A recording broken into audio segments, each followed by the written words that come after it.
education, farming, everything, mostly in a rural setting. I don't think there is anybody here who comes from Kule Mashinani who cannot remember a radio station near them. The beauty of our program or the policy is that we welcome everybody. Community media or community radios are interactive. You know, in nature, radio stations were one-sided, from the producer to the listener.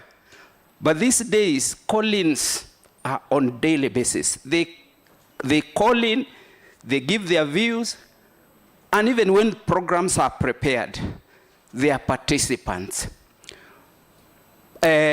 Association of Kenya Community Media, which I represent, has a membership of close to 63 radio stations. And as Mr. Bwire has said, they are covering almost every county. There's no county without a community radio station. Every industry has progressive reports to make, and of course challenges. The progressive report we make is that most of you are journalists from the, commercial or recognized media. You are taken because you did well and, that's why you are employed. The people you left behind are the ones we employ. They are journalists, but they could not be employed in commercial stations.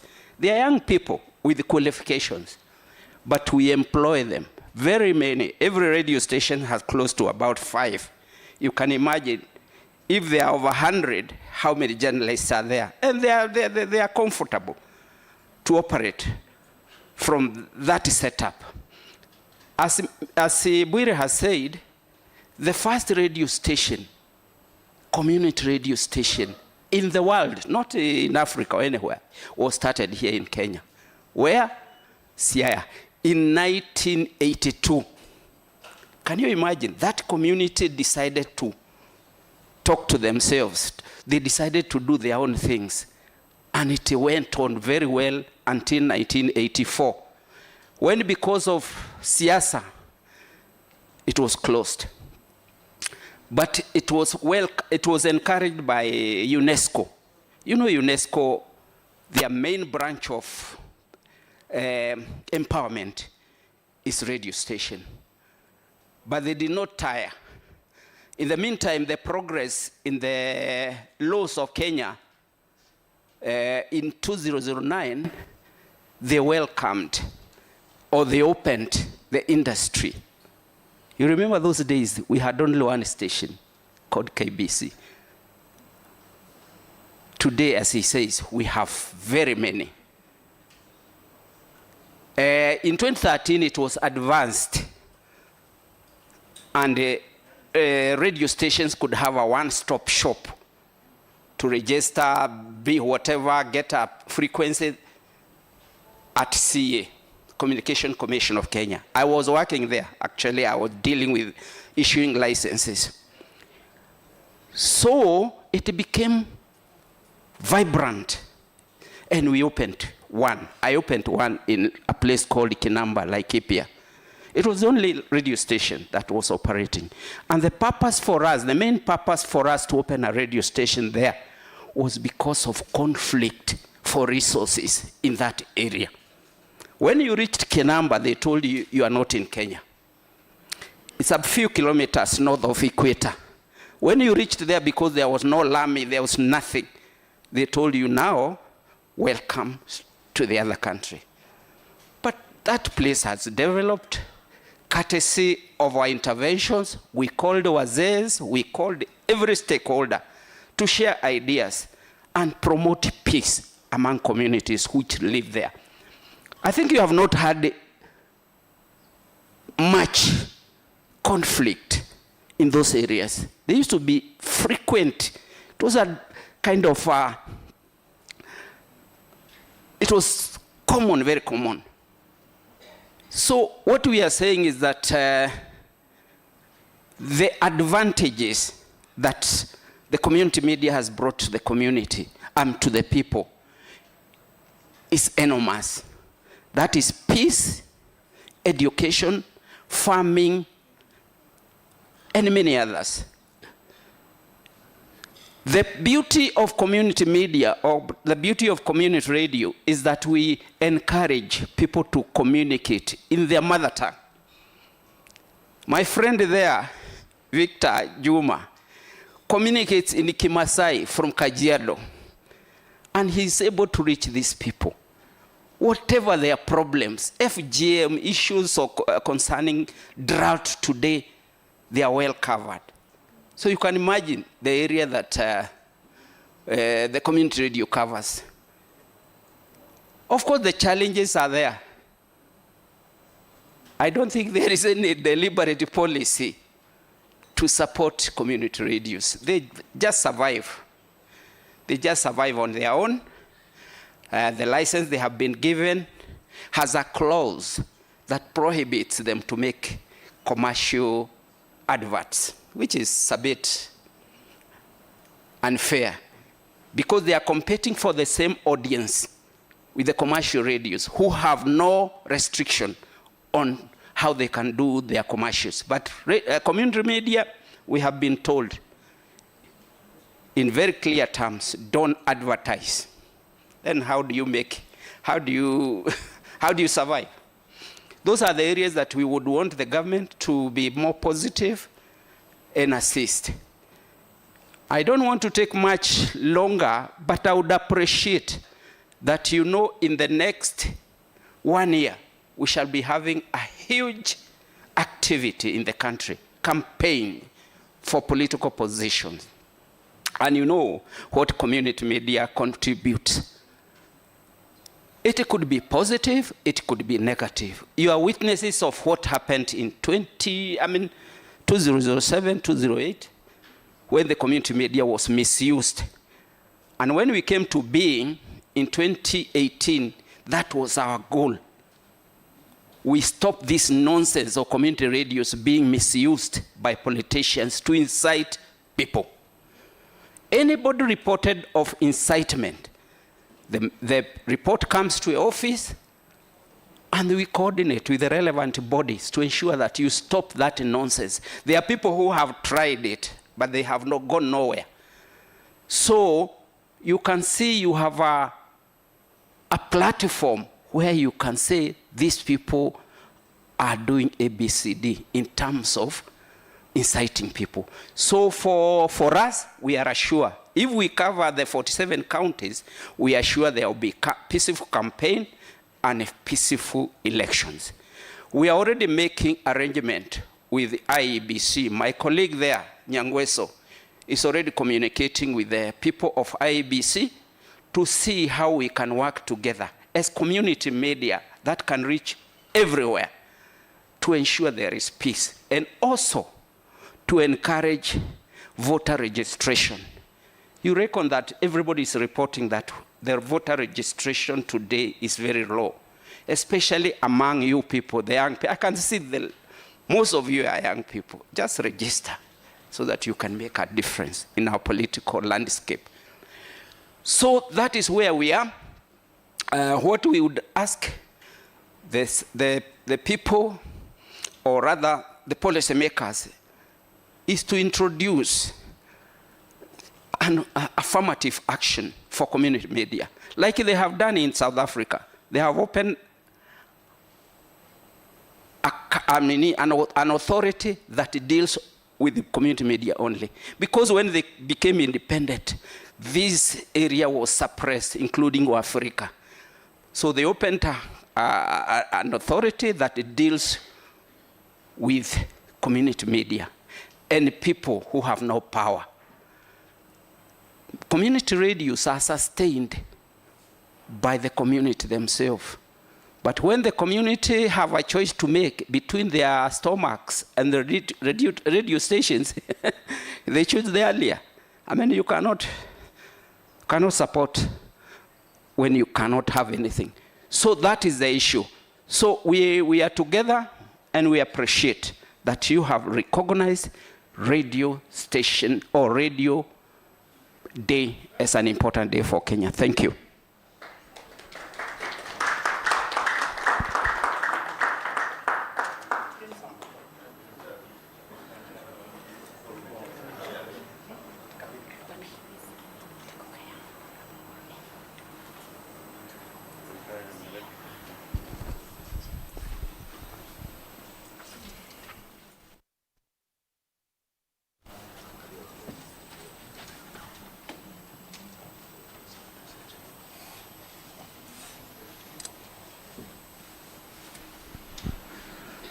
Karibuni sana. Colleagues, led by the Secretary for Information and Broadcasting, Bwana Temesi, who is also a board member of the Media Council of Kenya. The Chairman, Bwana Maina Mweruri, karibu sana. CEO Bwana Moyo, karibu. SG mwenyewe hapa, Eric Oduor, karibu sana. Yuko hapa Presida mwenyewe hapa, Kenya Editors Guild, karibu sana Zubeida. Daktari, karibu sana, board member Media Council. Christine, Deputy Executive Director wa Katiba Institute, karibuni sana. Tabitha, Madam Tabitha Mutemi, board member Media Council, veteran journalist and broadcaster, karibu sana. Paul Nabiswa, former mkuu wa kitengo, pia karibu. Bwana Nzao Msao, commissioner, karibu sana. Mwandishi wa gazeti, lakini tumesema radio tutakuwa accommodate. Commissioner Nasser, karibu sana.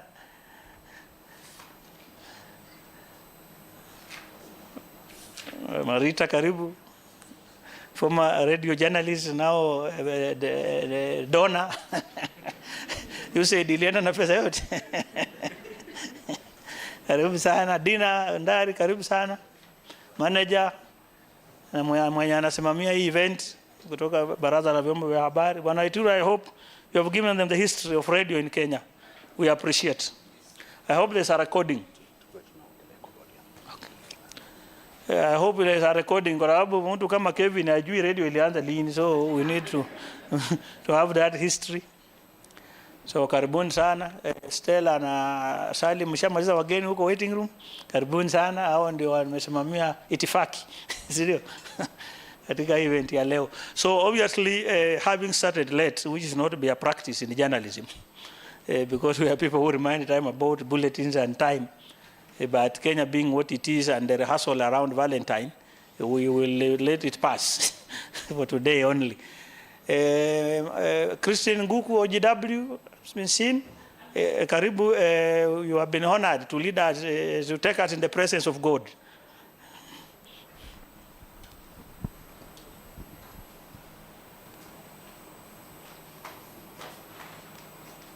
Kama huko kwa program, tafadhali, wajiangalia unakuwa tayari. Speech weka dakika 2.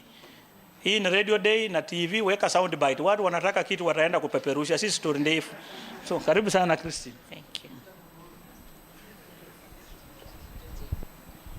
Good morning. I will request that we stand.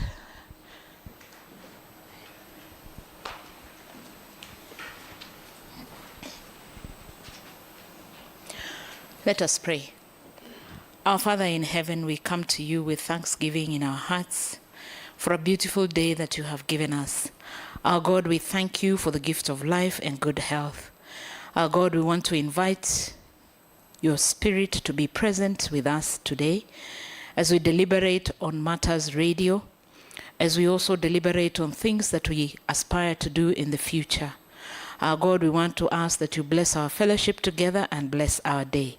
In Jesus' name we trust and pray. Amen. And happy World Radio Day.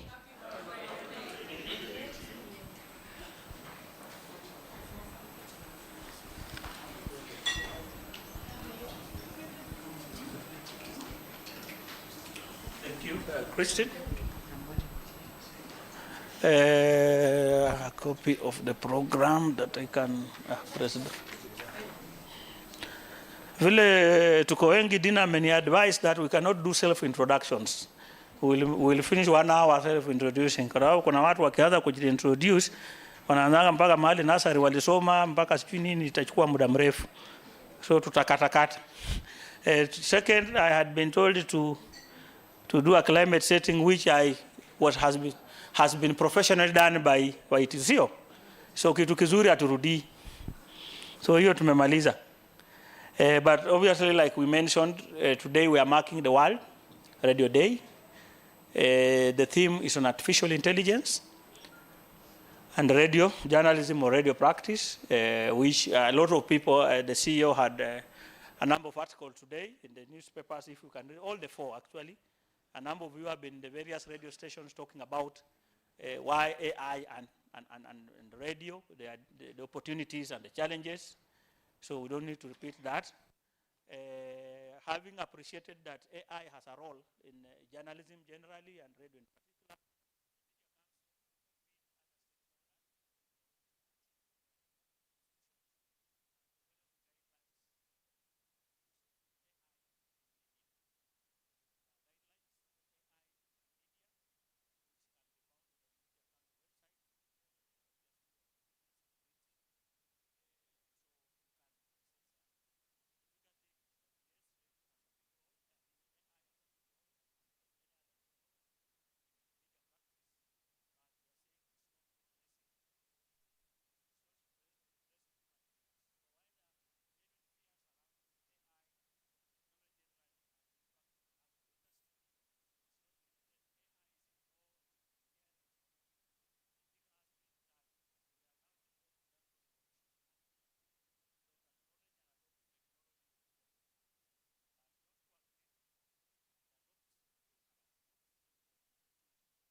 also growing up in the village, the cost of buying those batteries was very high, and you could choose whether you want to buy batteries or get unga, and obviously unga will recede, and what you do, you go and put them somewhere under the sun. I don't know that the science behind that, so that they're able to get some power, so that from there you're able to listen to news. And during those days, you say it was KBC, Mama and Baba.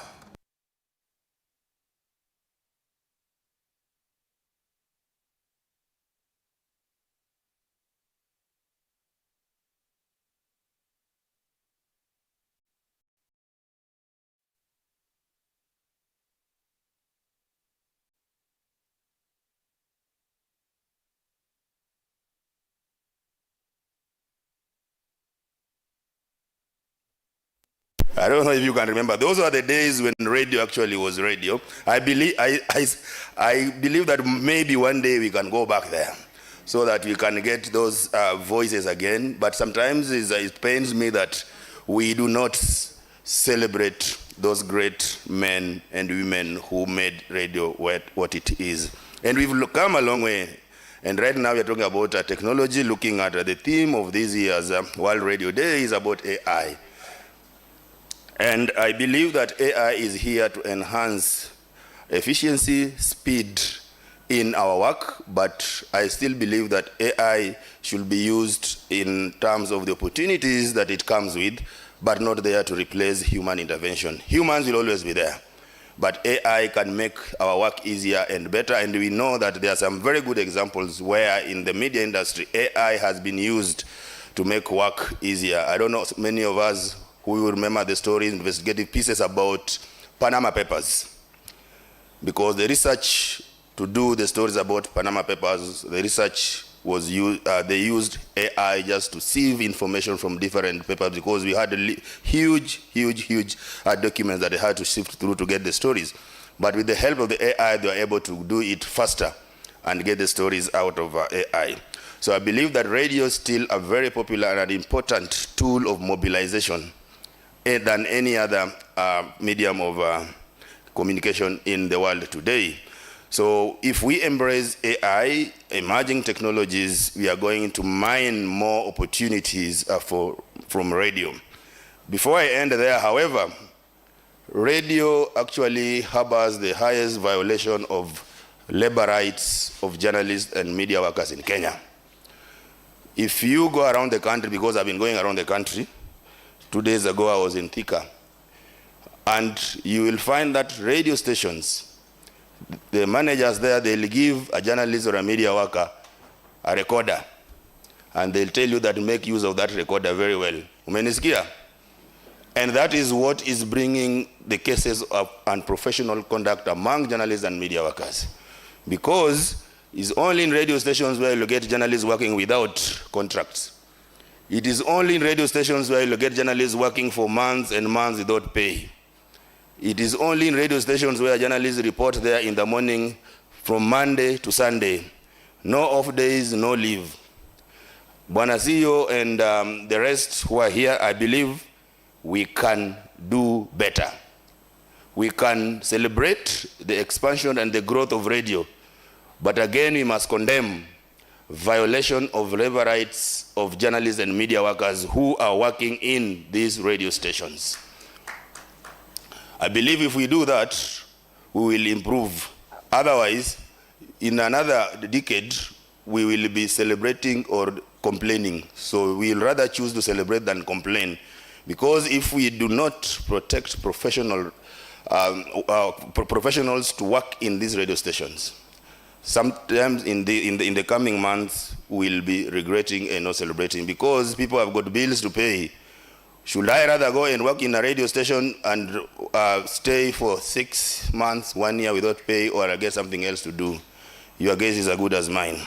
Lastly, ladies and gentlemen, we need platforms for us to have these conversations. And together with the Media Council of Kenya, Kenya Editors Guild, Association of Media Women in Kenya, and other interested parties, we are convening the biggest Pan-African Media Summit in Kenya in May. I want to invite you, partners, journalists, to come together so that we can create a platform for us to discuss this. I've seen we have got academia in the room. Dr. Wheeler, we want you guys to come there with papers. Dr. Radoli, we want you guys to come there with papers on various factors and challenges that the media is facing in Kenya, so that we can have that continental discussions and have these discussions also that can help our colleagues in other countries. Viva Africa! Viva Africa! Are we ready to invite the whole Africa to Kenya so that we can have this conversation? Viva Africa! Viva Africa! Asanteni sana.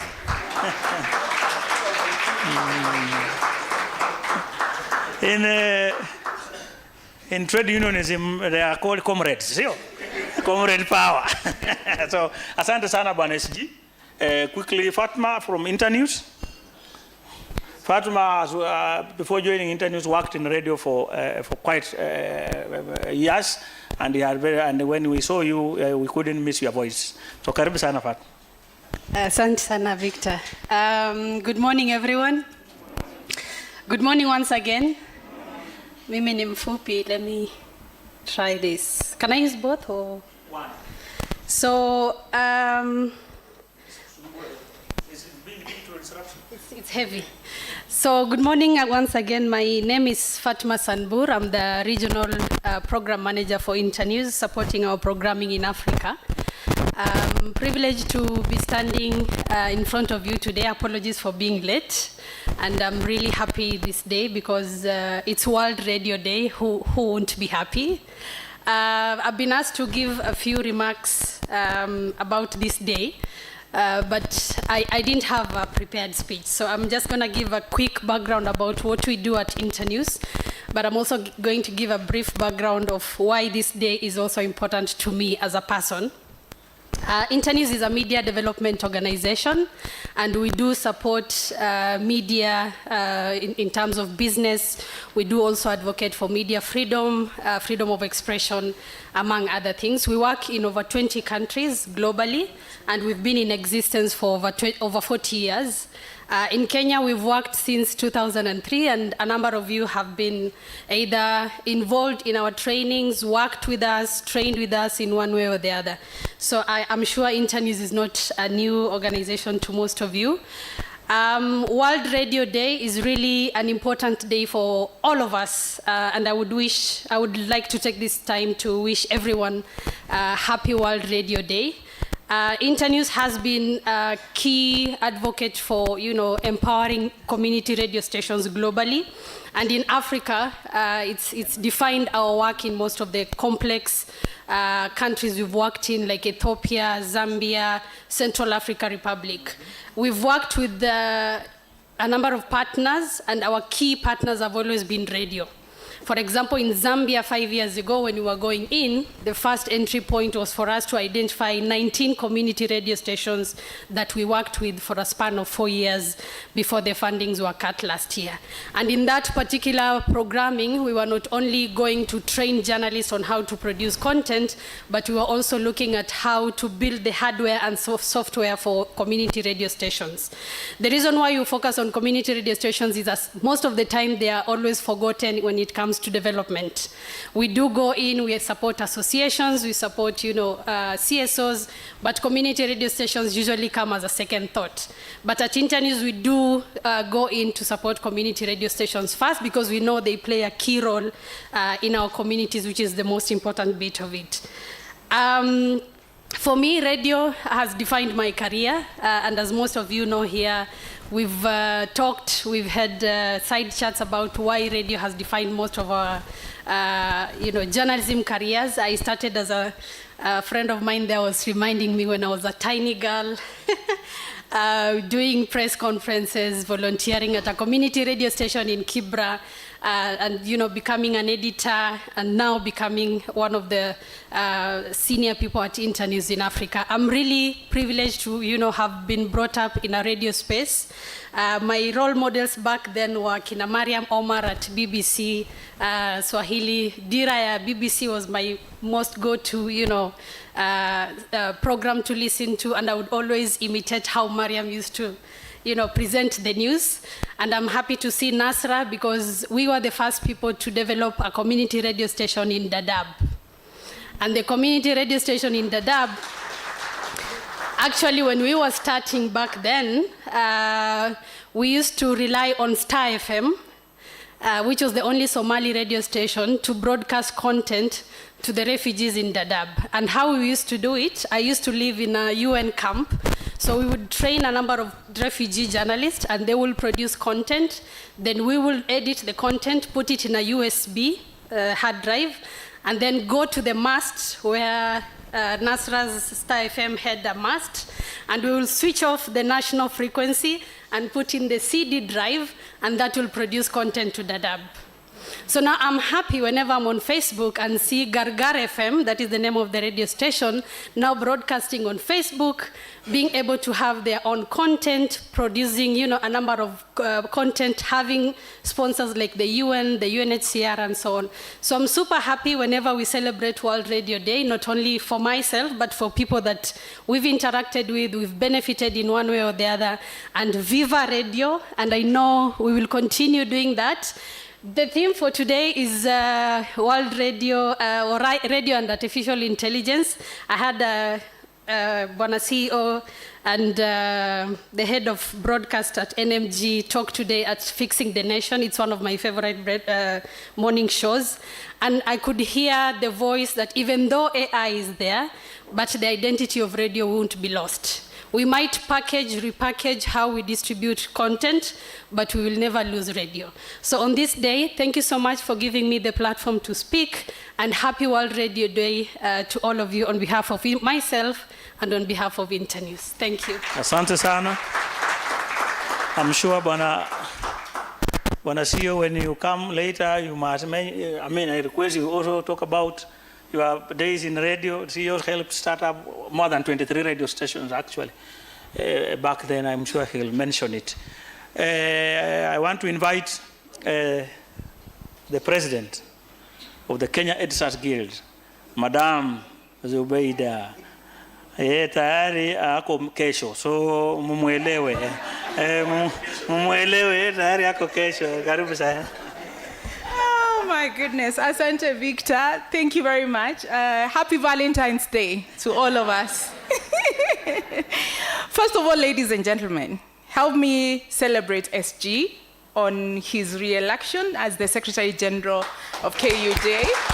Pongezi sana, ama tumwambie viva na. Asante sana. You know, I also used to, other than being an anchor, I used to read news on Radio Maisha. Sijui kama kuna wengine wenu mulifuatilia. So I understand why we need to celebrate this day. And it reminds me of our tour to China the last 2 years, where we visited one area, mahali tulipata wako na AI-powered radio. And with this background, ilinipea wasiwasi kidogo, because it's a station, an AI-powered station that had more than 1,000 frequencies, where you don't need like a whole team to operate. You just press a button and you're live on air.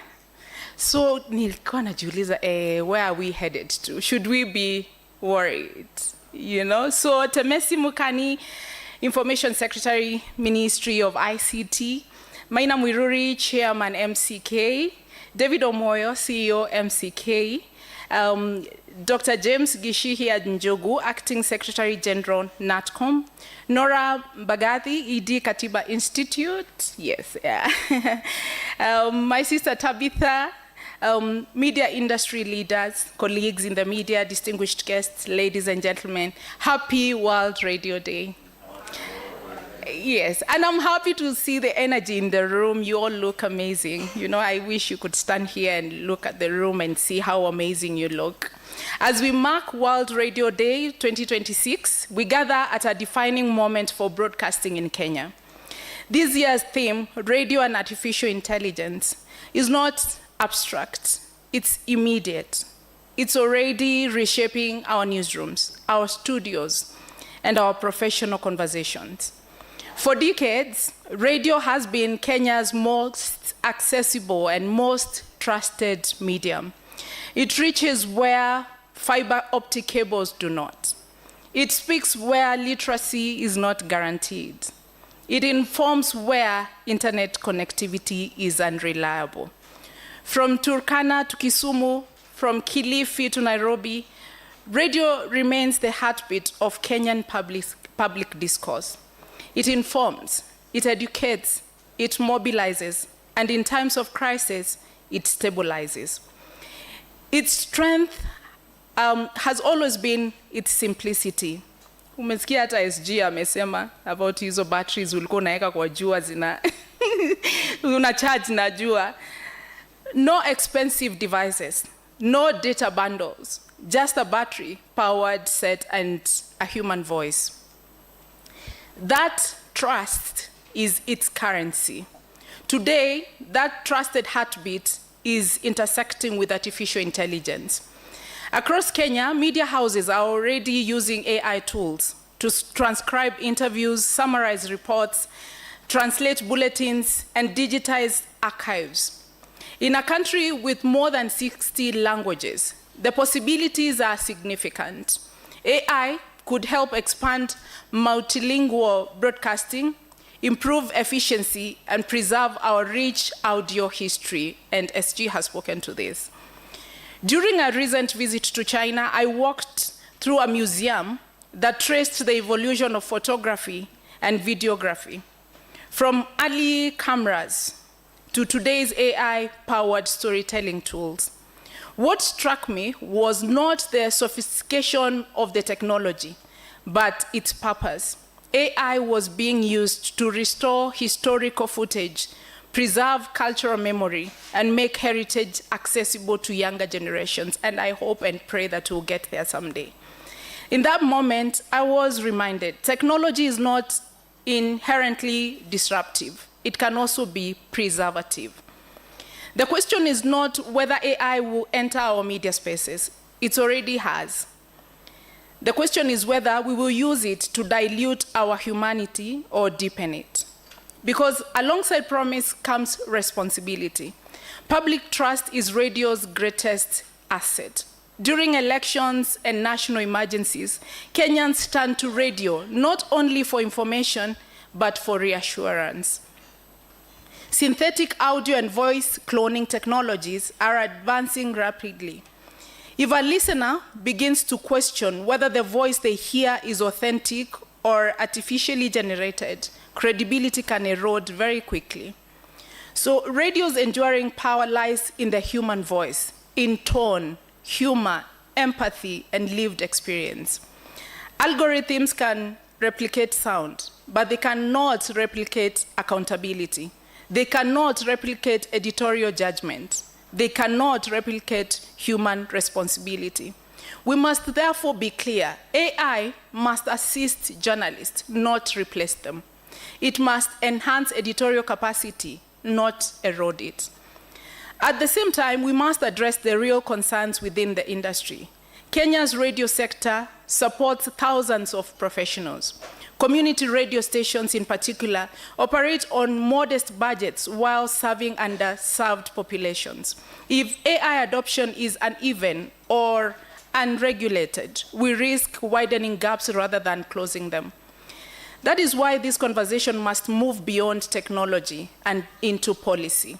Kenya needs a deliberate and balanced AI and media framework. We need clear disclosure standards where content is AI generated.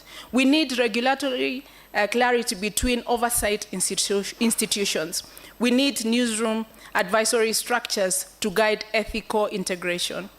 The objective is not to resist innovation. It is to shape it in the public interest. Radio is not dying, it's evolving. The danger is not artificial intelligence itself. The danger is unregulated artificial intelligence. If guided wisely, AI can strengthen multilingual broadcasting, improve efficiency, and expand inclusion while preserving the human core of journalism. AI is a tool, not a voice. Technology must remain a tool. The voice must remain human. As radio becomes more intelligent, our responsibility is to ensure it does not lose its humanity. Thank you very much for your attention and enjoy the day. And thanks, President. President French, eh? Yeah, so don't think that I'm mistaking the name. Now we move to Winket. Our partner from Kenya National Commission on UNESCO, he has been sent by Dr. Njogu to represent because of something that came up in the office. So Winket works at the Kenya National Commission on UNESCO, NATCOM, who are part of the sponsors of this event. Karibu sana. Asante sana. They should make this for short people. Niko sawa, thank you. Good morning, ladies and gentlemen. Happy World Radio Day. As the chair Akmo was talking about community radio, all I could think about is how while growing up, every morning my grandmother would wake up to make tea, and the first thing she would listen to was community radio, which is Kameme FM. I know most of you might be familiar with Kameme, and it just made me realize how important radio was then and how it still is today. So my name is Mukami Winkate. I'm representing the Acting Secretary General of the Kenya National Commission for UNESCO. Allow me to ride on the protocols already observed. Ladies and gentlemen, radio remains the most accessible, affordable, and far-reaching medium of communication in Kenya. It reaches communities across the country, connecting people, promoting dialogue, advancing democratic values, and amplifying voices that are often unheard. For millions of Kenyans, radio continues to be the most trusted source of information and a vital platform for civic participation. Radio empowers citizens through timely and reliable information, supports advocacy on social development issues, and plays a central role in political socialization by enabling informed civic participation. Through the call-in programs and interactive platforms, radio fosters dialogue, accountability, and inclusion, allowing citizens to question, contribute, and actively engage in national discourse. Ladies and gentlemen, this year's World Radio Day challenges us not only to celebrate radio, but to reflect critically on how innovation will shape trust, democracy, and social cohesion in the years ahead. The theme, Radio and AI, speaks directly to the era we are in. AI is increasingly shaping how radio content is produced, distributed, and consumed. AI offers opportunities to enhance efficiency, expand reach, and improve audience engagement. Used responsibly, these tools can strengthen radio's ability to serve the public interest. At the same time, the use of AI in broadcasting presents serious ethical, legal, and social considerations. These include concerns around data protection and privacy, information disorder, and unequal access to digital tools. If not carefully governed, these risks can erode public trust and undermine the credibility of radio as a public interest medium. Ladies and gentlemen, these concerns are particularly urgent in Kenya as we prepare for the general elections in 2027. We all know that election periods are often marked by heightened political competition, polarization, and the rapid circulation of false or misleading information. In this context, radio plays a critical role in promoting peaceful coexistence, providing accurate and verified information, facilitating inclusive dialogue, and enabling citizens to participate meaningfully in democratic processes. How AI is used in radio during the forthcoming elections will either strengthen public trust or irreversibly undermine it. While AI can support broadcasters through content verification, real-time monitoring, and translation of election information into local languages, it can also be misused to amplify disinformation and generate deceptive content. This reality demands strong editorial oversight and a clear commitment to human judgment and accountability. Ladies and gentlemen, UNESCO's normative frameworks, including the recommendation on the ethics of AI, emphasize that technological innovation must respect human rights, promote transparency, and remain accountable to the public. In the media sector, this means ensuring that AI systems do not replace editorial responsibility, undermine professional standards, or marginalize vulnerable communities. Instead, AI should be used as a tool that supports journalists, strengthens information integrity, and reinforces public trust, particularly during sensitive periods such as elections. Kenya's AI Readiness Assessment Methodology Report further underscores these concerns. The assessment, which was undertaken in 2024, highlights the ethical risks associated with AI-generated content, including misinformation, algorithmic bias, and the potential erosion of public trust if safeguards are not in place. As we commemorate World Radio Day, the findings of the Readiness Assessment Methodology Report serves as a timely call to action. AI is a tool, it's not a voice, and it is not a substitute for editorial judgment. Every AI-generated script, summary, or translation must remain subject to human verification. Human oversight is not optional, it is essential to protecting truth, accuracy, and the public trust, especially during sensitive periods such as elections. Ladies and gentlemen, community radio is especially important in this regard. Its participatory and people-centered nature positions it as a trusted platform at the grassroots level, fostering social cohesion, community identity, and a sense of belonging. By reflecting local realities and priorities, community radio contributes to dialogue, conflict prevention, and peace-building roles that are indispensable during election cycles. Ladies and gentlemen, as NATCOM, we will continue to collaborate with partners to strengthen radio and uphold ethical media practices in Kenya. This includes building capacity of journalists and broadcasters, supporting multilingual and inclusive programming, and advancing initiatives that promote media and information literacy. Kevin over here from ACMO can ascertain that indeed we've been working with community radio professionals in the country and building their capacity, and we shall continue to do so and engage even other partners such as Internews and the Media Council of Kenya in doing so.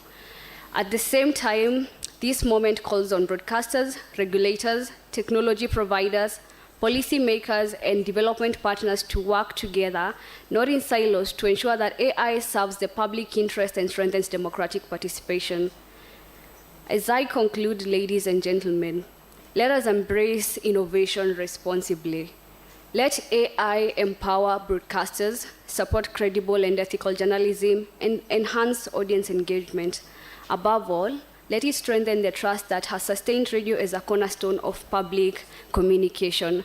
Thank you all, and I wish you a happy World Radio Day, and of course, a happy Valentine's tomorrow. Asante. As you are aware, those who have worked in protocol, keynote speeches are normally 3 people, but we must be accommodative sometimes. And I can see the information secretary wondering, these guys have turned this into a panel discussion.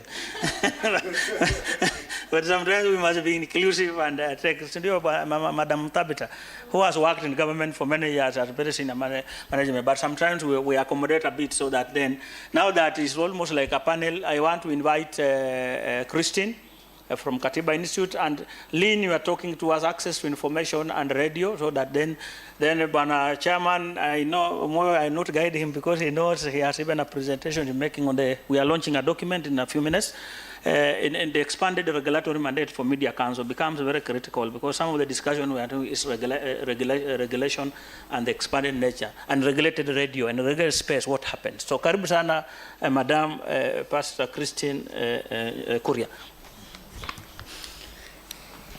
Thank you so much. Yeah, I think we need to work on, yeah, no comment. I think I'll begin by saying, as the SG was talking, I think it also took me back. I remember my grandmother also was very attached to her radio. And every time she'd say that she needs her radio because she needs to listen to, she called it mustatari. We have to listen to mustatari. Mustatari wa habari. So she always wanted to, she was attached to her radio, and it took me back quite far. Happy World Radio Day. Allow me to begin by giving our executive director's apology. Unfortunately, she couldn't make it, Madam Nora Bagathi. She was not able to join us, but Katiba Institute is well represented. Further to that, allow me to write on the existing protocol and proceed on to the speech.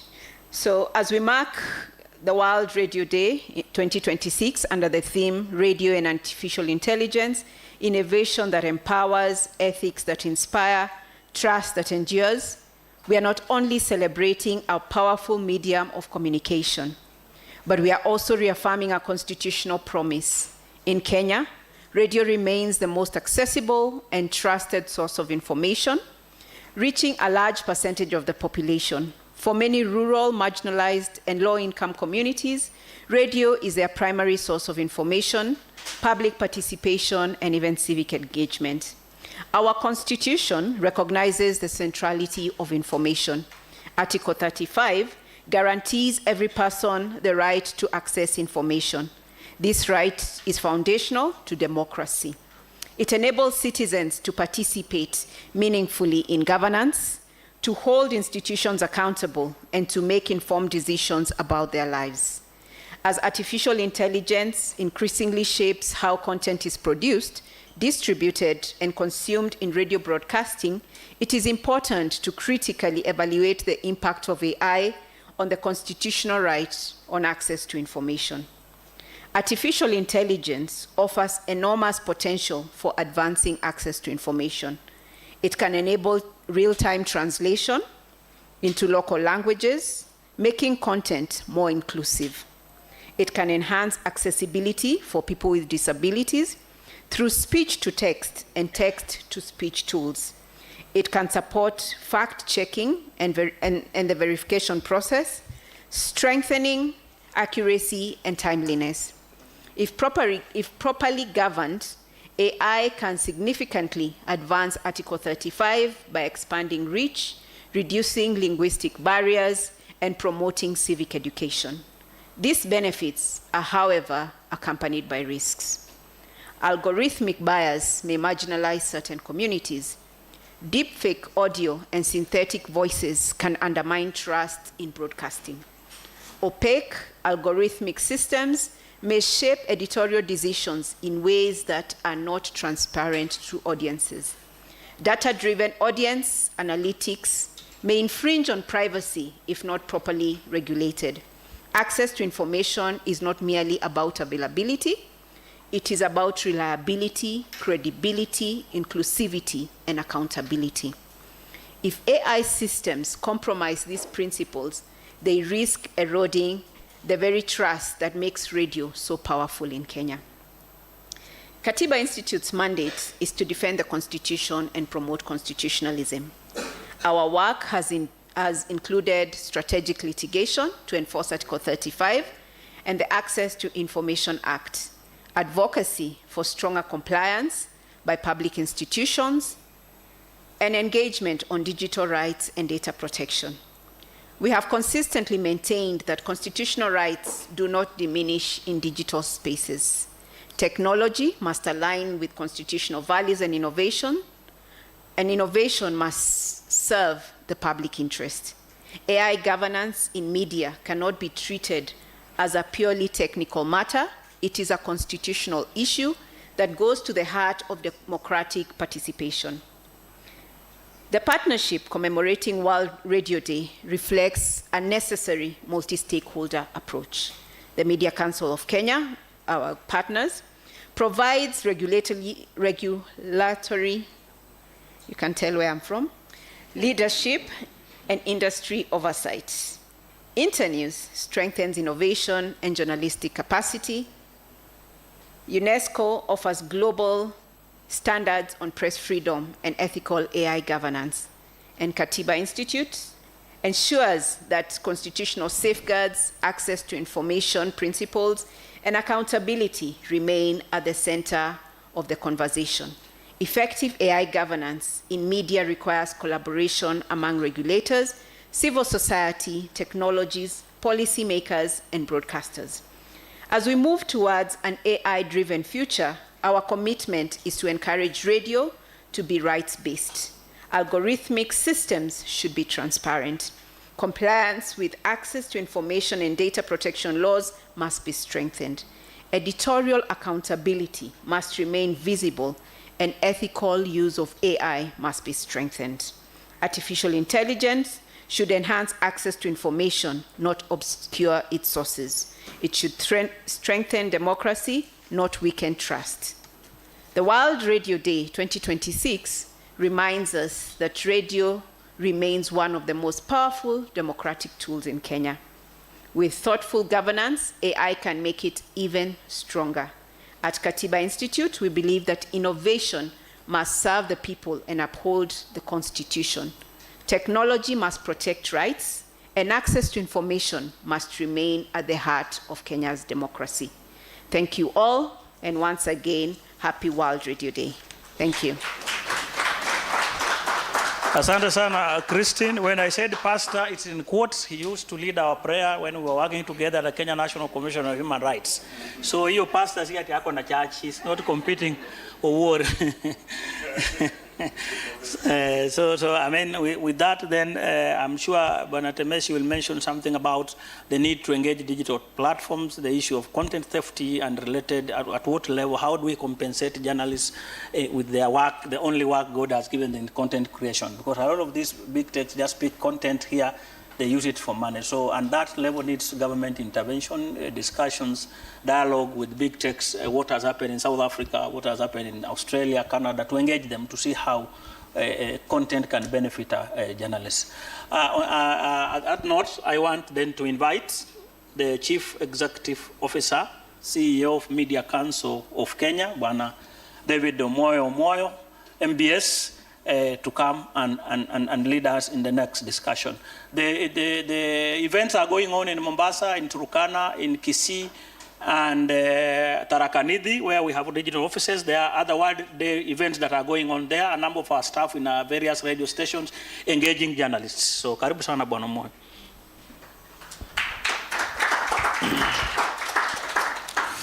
Thank you very much. I'm Jambo.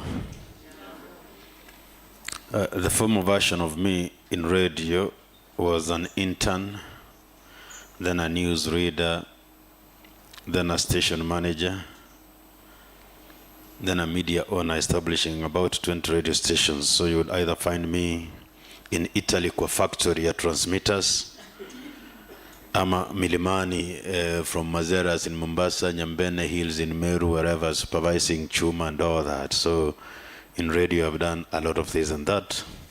One day, exactly 10 years ago in 2016, we were going up to Mazeras Hill to set up a radio transmitter for the Archdiocese of Mombasa.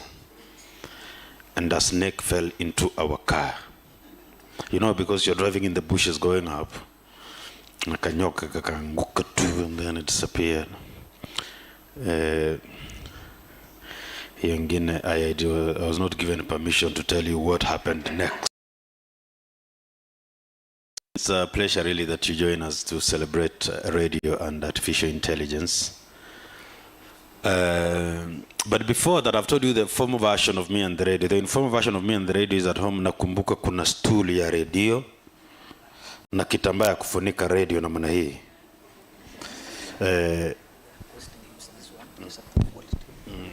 Na kitambaa kufunika radio namna hii, na ukiguza radio ya mzee ulikuwa na gongo kidogo. It is KBC Swahili kidogo. At 4:45 PM inawekwa Kikisii, ilikuwa Kisumu, tunasikia matangazo ya vifo na matangazo maalum in vernacular. And 6:30, if your radio had shortwave, the neighbors congregate to listen to BBC and all that, and the neighbors would come, and that is the informal version of radio. Na kutuma ukaenda ukachukue kununua batteries, ilikuwa radio ama nyota ama kuanika kwa jua kama jua imekuja and all that. So radio has been, but even today if you reflect you realize that radio, we use it for different versions. Here in the city we use it to know for traffic updates, especially before Google Maps came, and we use it for marriage counseling, patanisha on one of the radio stations, isn't it? And then we use it for fantasy. Maina, the official women rep of Nairobi, Maina Kageni on Classic 105 and all that. And of course we have the Sandonas and the Roga that come for wazee like Nzao, Musao and others, isn't it? But eventually, well, he may not be mzee, but his hair looks gray unless ameguzana na chokaa. But eventually you realize that radio is very critical, isn't it? And in the village they listen to still matangazo maalum, isn't it? And they listen to weather updates and all that, isn't it? Na mahubiri, especially when you want to heal a few people. Unashika radio yako, unaponywa magonjwa fulani ambayo tutataja, isn't it? So radio still remains very important and all that. The beauty, the one unique feature of radio is the ability to consume radio while going on with your life. Every other media, you need to stop and concentrate. You need to stop and scroll your phone. You need to stop and watch TV or stop and read newspaper. Radio, si hata mnaona watu ya boda wako na radio namna hiyo, na the stereo inawaka. Na what else? What channel do the people of the boda listen to? Kwa matatu za Nairobi ni Classic 105. The people listen to the official women rep. But kwa watu wa boda tunasikiza Gidi na Ghost. Na betting. So really radio is an integral part of life. But when you reflect about artificial intelligence is really advanced intelligence. really just that ability that you have used technology to make delivery easier and all that. So artificial intelligence, for example, it schedules announcements. It alerts you that we have now this, we have an advert that is due now. And of course, it shows you if you are doing your normal show here, it alerts you that now we have breaking news. Do you want to alert your listeners and all that? So that integration of AI is what we celebrate. But still, that radio remains, and I would say that radio still remains king. We will see in the report now that in Kenya we have about 250 radio stations. When we grew up, tulikuwa na kama 9 hivi. And it was very easy to listen because we had 2 radios. Kama umesoma kidogo, alikuwa nasikiza KBC General Service, US for asking and a bit of reggae. And those days, Tabitha Mutemi was a producer on radio and doing a bit of stuff. And nowadays, there is so much. You need to find really what to listen to. If you want counseling, if you want healing, if you want love advice, if you want family reconciliation, there is always a bouquet of all that. It's beautiful that all that is available. Now it's about what technology facilitates us to do and the ethics thereof, so that you don't use now the ethics to clone people's voices without either attribution or to use it wrong, or you don't use that AI to perpetuate misinformation and disinformation. So, pamoja na kwamba, and actually you'll notice that initially when we had all universities had a newspaper, isn't it? Nowadays they have a radio station. What were Daystar? Aga Khan hamna radio, because Aga Khan, they are posh, they teach management and digital and all that. Daystar, who are trying to mold young journalists, they have a radio station and all that. So then you realize that radio is an integral part, and whatever happens, even as the new comes, the old doesn't go, the old just changes. What has changed is the mode of delivery. So kwetu sasa hakuna stool ya kuwekelea radio na kale kitambaa, but still there is a way my mom listens to radio, isn't it? Either on her phone akiwa kwa farm, or a channel on TV and all that. So as we celebrate this World Radio Day, I would like that we all celebrate the power of information and the gadgets. And you want to know that the reason why the World Radio Day was first commemorated by the UN in 1946 was the critical role radio had done during the Second World War, providing information for evacuations, weather forecasts, how to save people, where people would go for food and medication and all that. And radio still does that today. When we have cyclones or very big natural disasters in places, the first responders go in and they seek to set up a little radio station to communicate to people. So you may be posh in the city and thinking, oh, radio is not important because you have screens. But people rely on radio, and I wish that we spend the day celebrating radio and dance to music on radio. It's actually very easy to dance to music on radio. Kudance muziki ya TV si rahisi, isn't it? Well, the people who love rumba, you can dance to music on radio. You can't dance to music on TV, isn't it? For the young people, because all of us are either parents or future parents or grandparents, kuna watu si wazee, si vijana sana kama chairman, and wale wako na nywele nyeupe. Radio is good for the young people because it triggers the mind. Television, the screen zombifies the young people, but radio triggers that imagination. So radio is a good tool for bringing people up. Olo Janak, good to see you after a while. But as I start to present the report, because I need to break the monotony of speeches and present just a little research, a few slides for you to reflect about how monetization and digitization has caused confusion. Help me reflect as Madam President marks Valentine. You know, St. Valentine was a Catholic priest who used to do weddings, secret weddings during war, which had been overruled by the Roman Empire, isn't it? And a lot of commitment to people who are weak, isn't it? What I'm trying to understand is how that was converted into a day where every man akona deni, you must pay something. How the transition from that noble thing to a day where some guys, we must pick some flowers and do some chocolate and wear a certain color.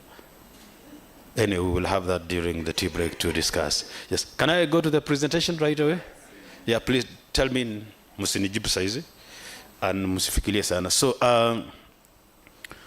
we had a short report of navigating the digital reality, monetization, because we have a challenge of sustaining radio stations, isn't it? SG, I can see you are practicing to be a journalist, to be a politician by doing a lot of Viva. It is not only radio where people are not paid. Generally in the media sector, iko shida ya kulipo kidogo, isn't it? And because of, number one, of course, there are many. We had about 9 radios. We have 250, isn't it? Can the economy sustain that? But you notice that we have the collapse of the tradition. Those who don't know is that airtime in radio is measured in seconds. You will buy 15-second mentions 4 times in the morning, eventually 7 times a day. It is 1.8 million shillings per week. That's how we used to make it. It was very easy. We go on a radio, it was very easy. If you have good listenership, it's 15 seconds, 4 times for breakfast show, 7 days a week, times 3 weeks, 1.8 million, add VAT, and 1% discount. And you must pay in advance, isn't it? Then we will call it a space order. Now that tradition has collapsed, all right? People want to place these adverts on Facebook and X and YouTube, isn't it? Because people have to access it quick here. And so what has happened is that we need to innovate, because the challenge we have, it's regulatory.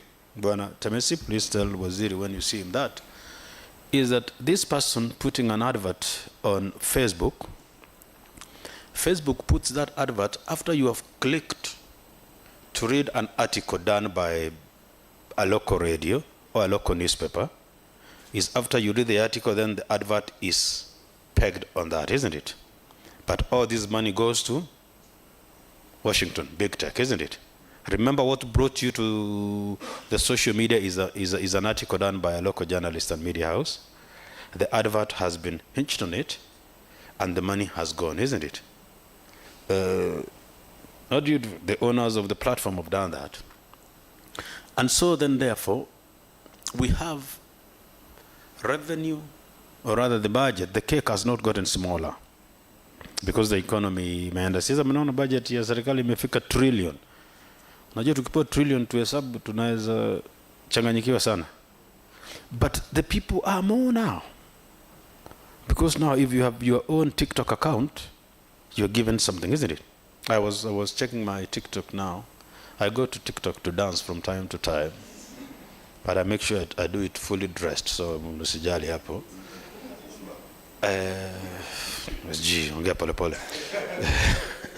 So I noticed that we have big tech. I have seen an advert from KCB and Safcom coming up on the TikToks, and they're hinged on certain people, isn't it? All this was revenue that went to newspaper, radio, and TV. Now it's being distributed across, isn't it? So the cake has not gotten smaller. The mouths are many. And now that technology has allowed people to count eyeballs. You know, initially we would print gazeti peke yako, and the advert came. Now we do that. So that innovation of how to do that is important. And therefore, we look at where is the audience. Is the mobile first. You know this thing, how many people this thing has replaced, isn't it? The camera person, the person carrying the microphone, the person doing graphics design, isn't it?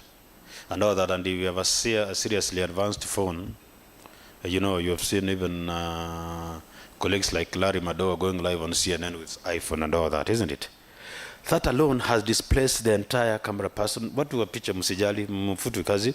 But these people have been displaced, isn't it? The guys, then you do the background, the guys who do the propping and all that, because technology has done that. So if you want to do anything, deliver it here. That's why radio, your simu na ninunulie iko na radio, is a very good question asked by people at home, isn't it? Na ikuwe na tochi, na ikuwe na calculator, na camera, na hata wamesema ikuwe na Bible. So nowadays you can swear by the Bible on your phone. Then you notice that, and if you look at it's 91%, it's all of them. 9 out of 10, anything you want to do must go on phone.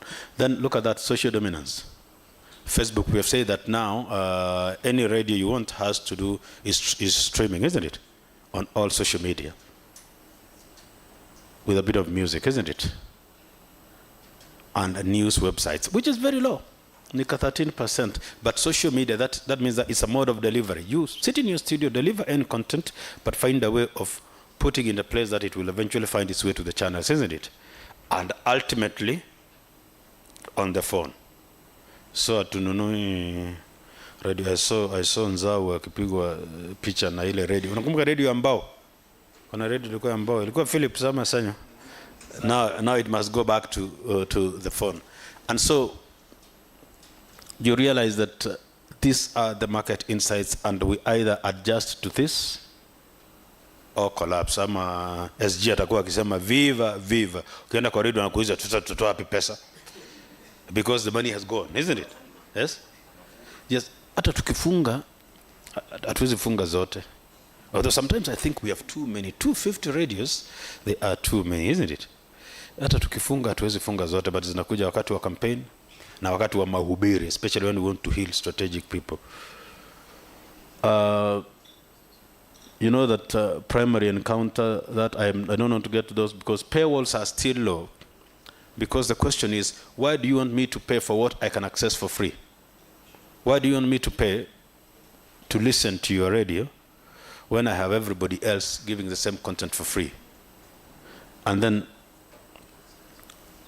revenue benchmarks. There isn't much benchmarking to do. You know, in the old days, you could get something experimented in Europe, then it's tried, then it's brought to Africa and all that, isn't it? Now we leapfrog. If we have a crisis of social media in Australia and the UK, it is the crisis in Kangemi at the same time. So we have no time to see what where the problem comes at once. So I think the easiest thing will be keep talking, but find a way. It is both regulatory to make sure that the money that is going to big tech comes back to sustain responsible journalism and make government commit a budget to the information ecosystem. All successful media houses, Bwana Temesi, I am addressing you in specific because kuna mahali utaitwa na mimi sitaitwa. It's public funded. Go out to BBC, Deutsche Welle. In Sweden, actually, the public broadcaster in Sweden finances other media houses. The KBC ya Sweden wako wanapata pesa wanasaidia the other radios around to run on TV. Is that true, Barry? Yes, they do that and all that. So media as a business is a very small aspect of what it is. What we need is media and information as a public good. Watu wa katiba wanaamini hivyo, isn't it? Information is a public good. So we need budget commitments from the government. So professionalism is king, but quality is queen. Watu wa chess, do we stick to the queen? King, queen. Ideally is that it's good quality content, isn't it? That is what. And accessibility. You know, the model of radio or the model of media is a very inverted thing. You first of all develop content and make sure you get people to consume your content, isn't it? Now, when you go to the advertiser, you sell your listeners. In other places, you know, you develop a product and sell the product right away. In media, you develop a product, get people to subscribe or to be addicted to your product. Now the people who have gotten into your product are the people you convert into a product to themselves and sell to the eventual advertiser. So it's a bit of slave trade. So ukiona unapenda Facebook sana, people make money from that on your behalf, isn't it? So the whole idea is that hata kama watu wasema they're likely to pay for digital content in future, people are likely to pay for that if the free version is not available, isn't it? The free version sasa zimekuja mkikaza Facebook. The people eventually is that if people pay for internet and they have a distant mobile phone, they have a lot of this stuff for free. Those are the challenges. So mobile first. Anything you develop, find a way that it reaches the mobile, isn't it?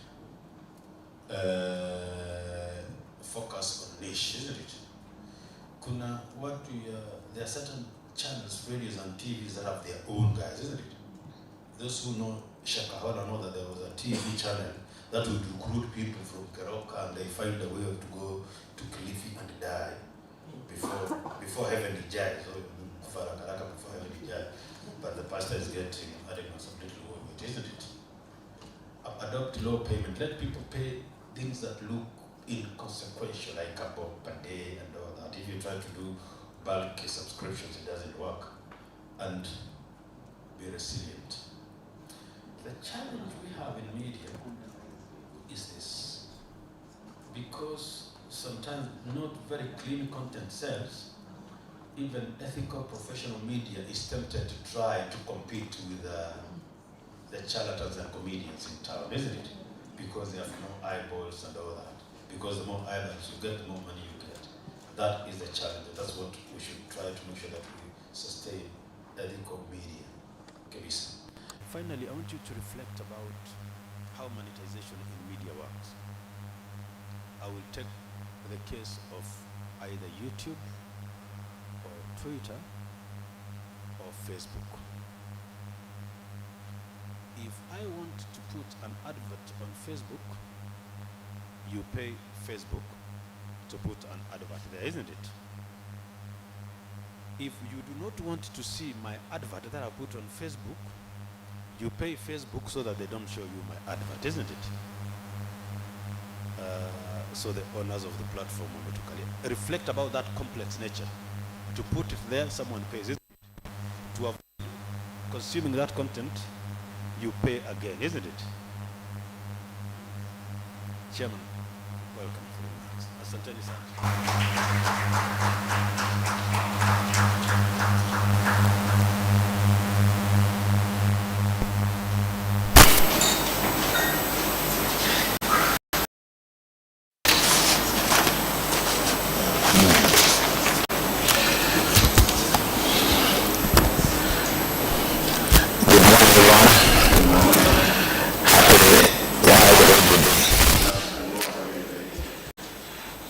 Recognizing everyone present, Katiba, UNESCO Commission,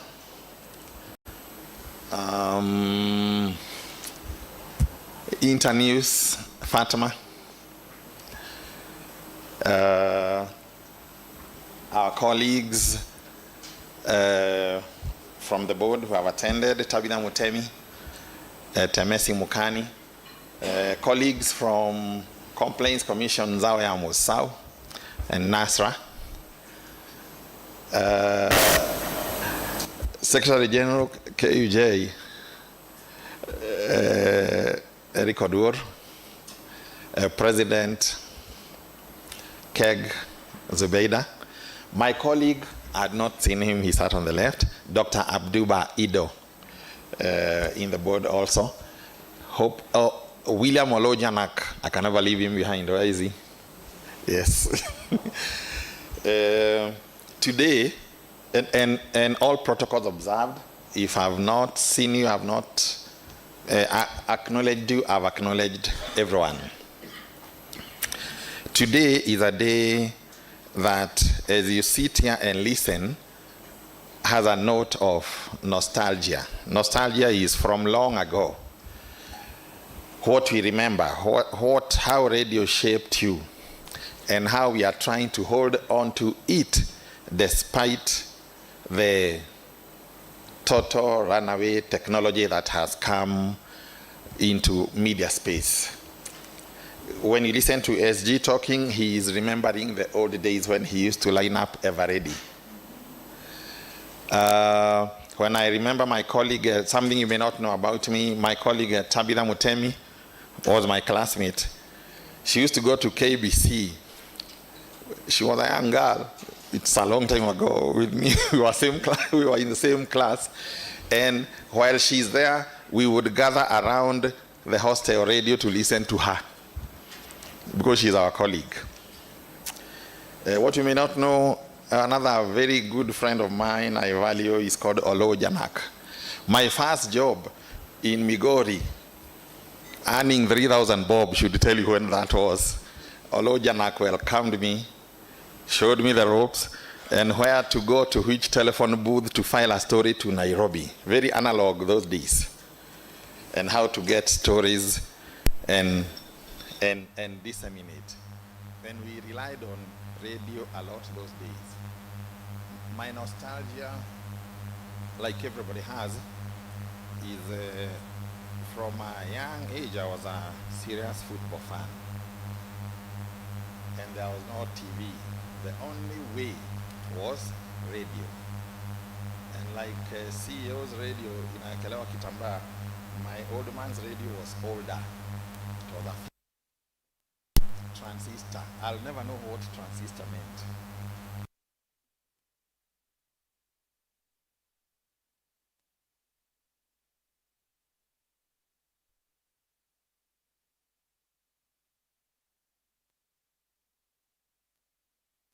Married the mother of the listener. So, and they were all open, they were all switched on like this. There was nothing going round. You press something, and if you press the wrong one, it goes to BBC. And you have to return to the Kiswahili one. And once you get the Kiswahili one,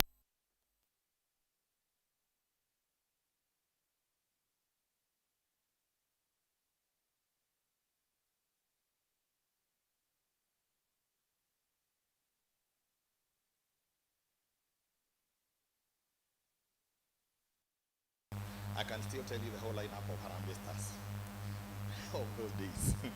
Not like now, where you watch it from the palm of your hand, and when Arsenal is drawing 1-1 at midnight, you are still there. There's nothing to miss.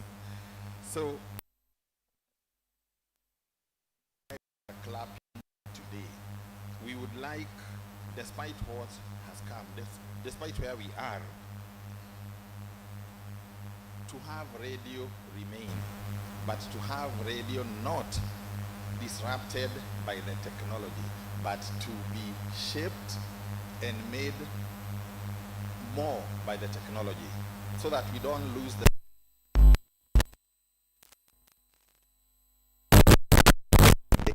new technologies. It is an honor to address you on World Radio Day 2026, and the theme, Radio and Artificial Intelligence. Artificial intelligence, whenever it's being mentioned now, hits you two ways. It can obliterate your job, and it's doing it a lot. Or you can step on it and go higher. You can step on it and make profit. Introduce more order than there is.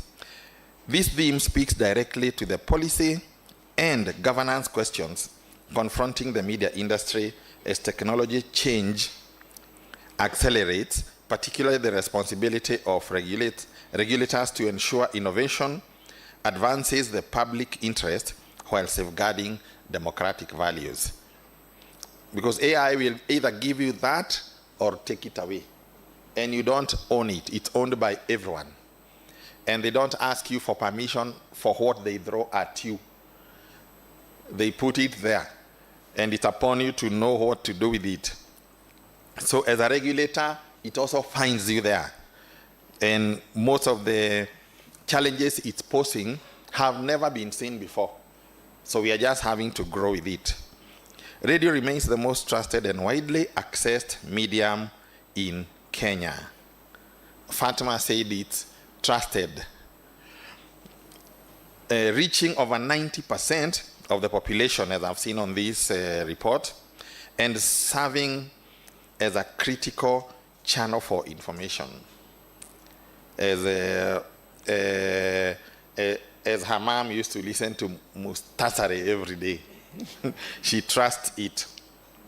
Public dialogue and cultural expression, its centrality to our democratic life, especially in rural and underserved communities, demands policy frameworks that protect its editorial independence while ensuring accountability, professionalism, and adherence to ethical standards. Hapo at ethical, in Kiswahili you say hapo kwa ethical, is a junction, because that's what will generate a lot of debate.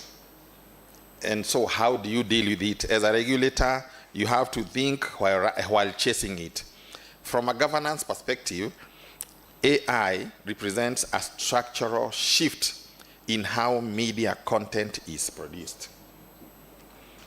Everybody has become a journalist at night, by day, from wherever they are, using AI. They don't have to write what they are giving you. Distributed and consumed. This shift requires regulators and policymakers to move beyond reactive regulation. Because if you are reactive, it will overtake you. And adopt forward-looking approaches that anticipate risk. Risk is very high. Address emerging ethical concerns and create enabling environments for responsible and transparent innovation within the media sector. It's giving you, as a regulator, it's giving you a job whether you like it or not. And you cannot sit there. And it's coming from all directions, more than you have ever known. As a Media Council of Kenya, we recognize that policy must strike a careful balance. Innovation is essential for the sustainability and competitiveness of the media industry, particularly for radio broadcasters navigating audience fragmentation and digital disruption. However, this innovation must be guided by clear ethical standards that safeguard accuracy, editorial responsibility, human oversight, and public interest. In my first closing, I'll say this.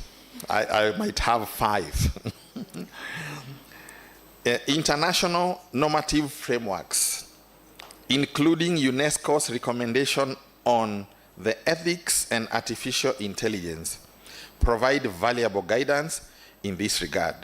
These principles emphasize transparency, accountability, human agency, and respect for human rights, values that align closely with Kenya's constitutional order, particularly the guarantees of freedom of expression, access to information, and the long-standing tradition of media self-regulation. You know, Kenya, we, especially at the Media Council of Kenya, that's what we stand with, self-regulation. So despite being guided, a lot will still be left to your discretion. The self-regulation model of the Media Council can now not chase you in every corner where artificial intelligence is concerned. You'll have to follow a lot of your own guidance. Learn by yourself. If you open many sites these days, they are teaching you how to deal with AI, how to make AI your partner, how to profit from it, how to monetize, knowing that it can also demonetize you, as we are seeing in Kenya. Not in Kenya, just the whole world. Digital disruption is demonetizing the space rather than monetizing it. And with those few remarks, like our SG said, we say, Viva World Radio Day.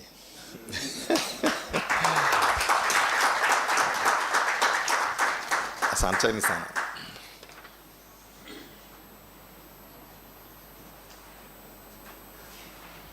Thank you, Chairman. And thank you for telling us, hello, Janaka alikuonyesha mahali kulikuwa simu ya kupiga file story. But when you told me the story alone, you told me kuna mahali hello, Janaka alikuonyesha na hujasataja hapa, ni sawa tu. Now, ladies and gentlemen, on behalf of the PS, we have Temesi Mukani. The PS was on his way here, but ameitwa mbio akakimbia kwenda airport. He's landing where he was called, you know how it works. So he sent Bwana Temesi Mukani, the Secretary Information, to come and give his remarks. Bwana Temesi, karibu sana. Makofi kwake. By the way, don't worry, there is tea and lunch thereafter. Kwa hivyo hata nguvu ikiisha tutarudisha. Karibu sana.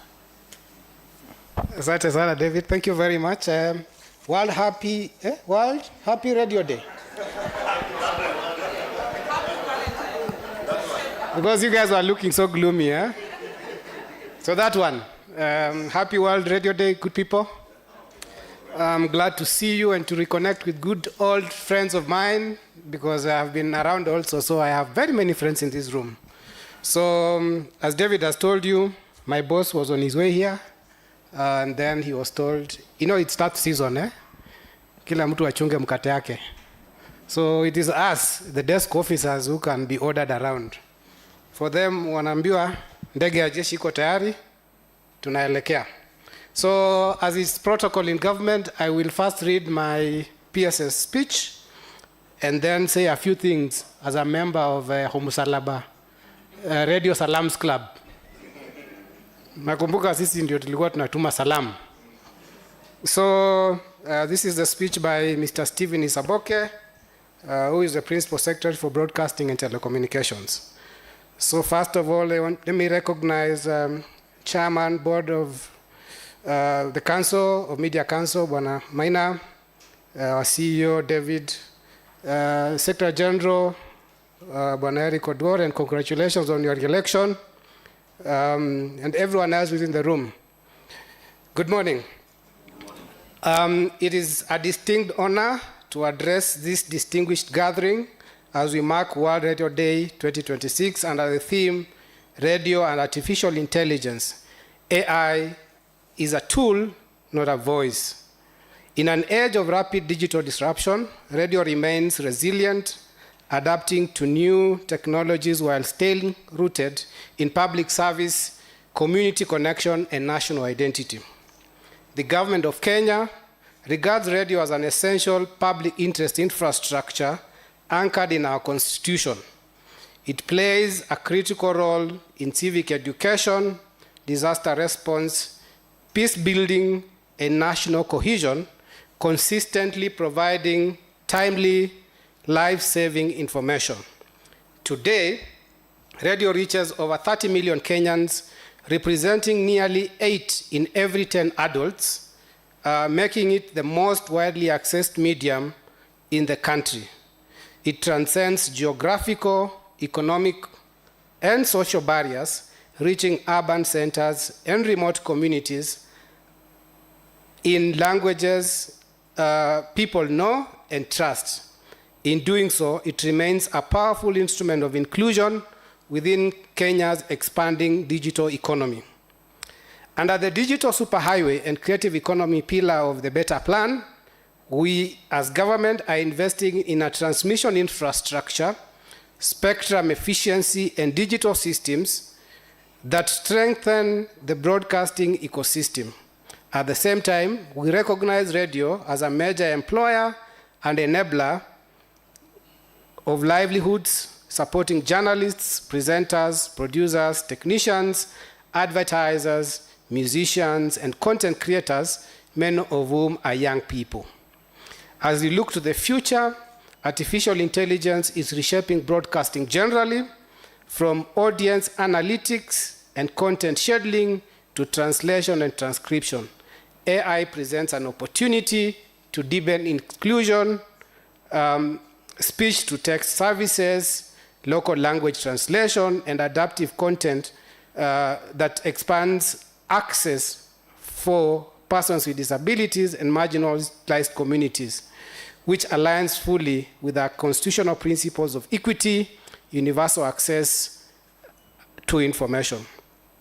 As we embrace AI in the sector, we must remember that trust is the cornerstone of broadcasting. AI in broadcasting should therefore be a tool, not a voice. This is a position that is advanced in the Kenya National Artificial Intelligence Strategy 2024 to 2030, which emphasizes that AI must enhance productivity and inclusion while remaining firmly anchored in human oversight, ethical standards, and public interest values. As I conclude, allow me to congratulate the Kenyan media fraternity, led by the Media Council of Kenya, for the opportunity to host the 2026 Pan-African Media Summit and Media Excellence Awards in Mombasa this May. It is my pleasure to officially launch the countdown to this signature event. Finally, as we commemorate World Radio Day 2026, we commit to a future where radio remains vibrant, innovative, trusted, and fully integrated into Kenya's digital transformation while staying true to its public service mandate. As a ministry, we remain committed to expanding radio broadcasts to reach all of Kenya's unserved and underserved regions. In this regard, we continue to work through the state broadcaster Kenya Broadcasting Corporation and partners as demonstrated by the recent revival of NOSIM FM. Our ultimate goal is to develop a robust broadcasting ecosystem that strengthens democracy, drives the creative economy, and leaves no Kenyan behind. Thank you all, and once again, happy World Radio Day 2026. I have done my official bit. Now let me say a few things as the desk officer and as a member of the Salams Club, and also just reflect on this nostalgia that is radio. You know, I grew up in a region that is of high radio consumption. We are Mulembe Nation because of greetings. Mulembe Mia, Mulembe Swa. You see it, eh? We greet. Even saying sana sana in my place is, you respond by saying sana sana. It's a greeting. So we are very nostalgic about radio. We have a very close connection with radio. But let me say a couple of things. My fondest memories of radio is a program that used to come every Thursday at 10 p.m. called Radio Theatre by a gentleman called Nzau Kalulu. May God rest his soul in eternal peace. Not Nzau Musau. No, this Nzau of nowadays, ni mutu ya gazeti. Then there used to be, strange enough, all my favorite shows used to come very late in the night. There's something called Salamu za Majeshi with Jeff Mwangemi. You know, we used to stay late, but still made it to class anyway. And so my love for radio dates back to that era. But I want to say two other things before I sit down. One is that I know David and all the stakeholders, the biggest question we have in the sector is about media sustainability. But even as we discuss media sustainability this May during the Pan-African Summit, I want us to spare a special place for radio. And this is where I want to say it. You know, I think radio is the most resilient mass media that we are left with.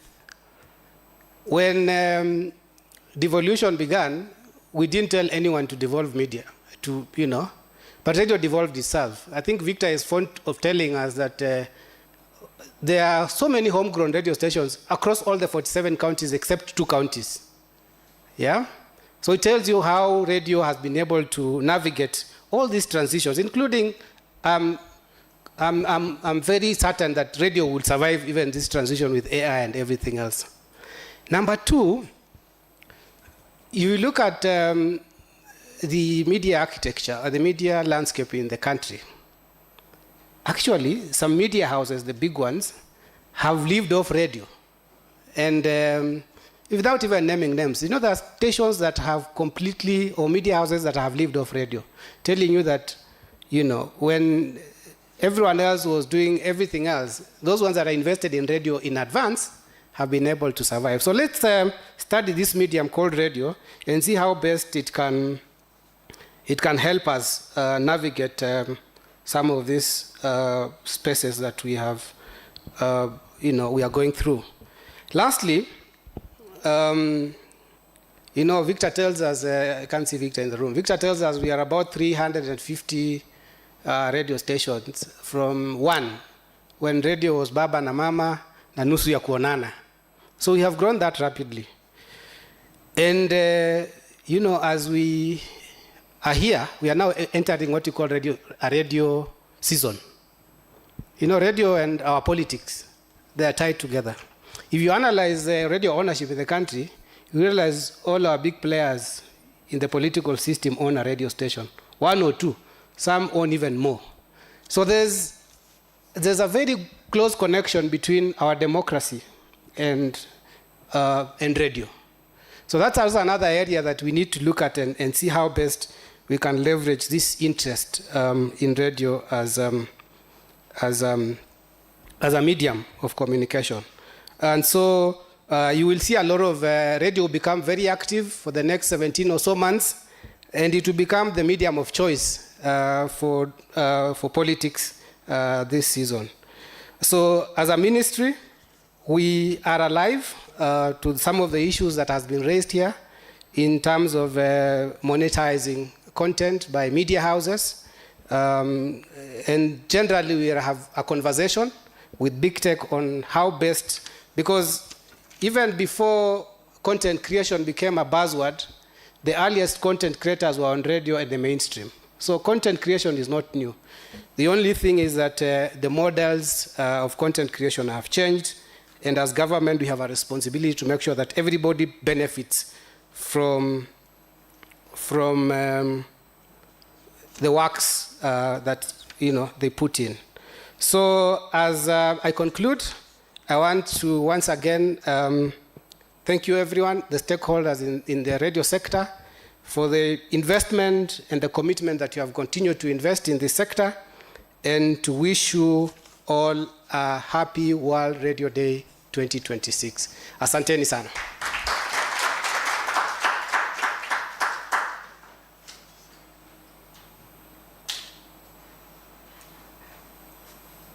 Not much is left except to reaffirm that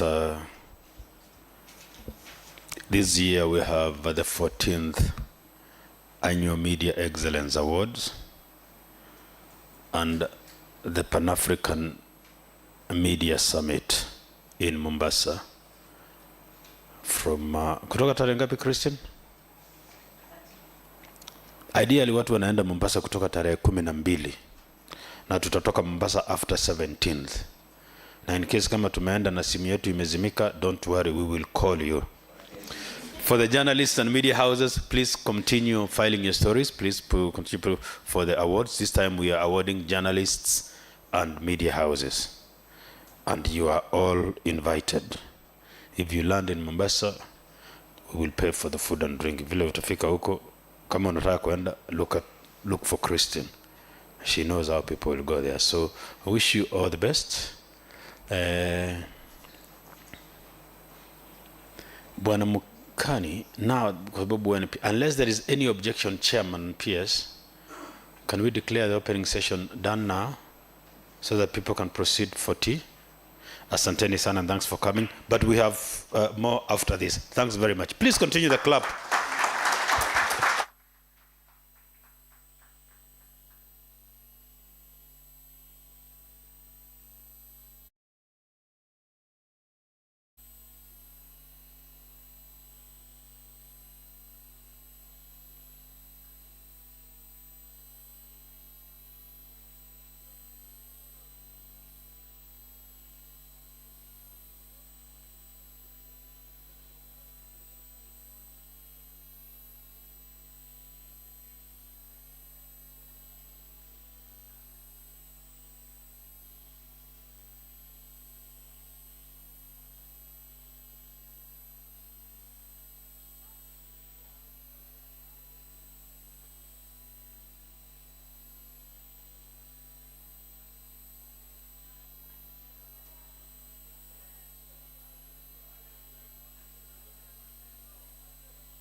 let's get back inside.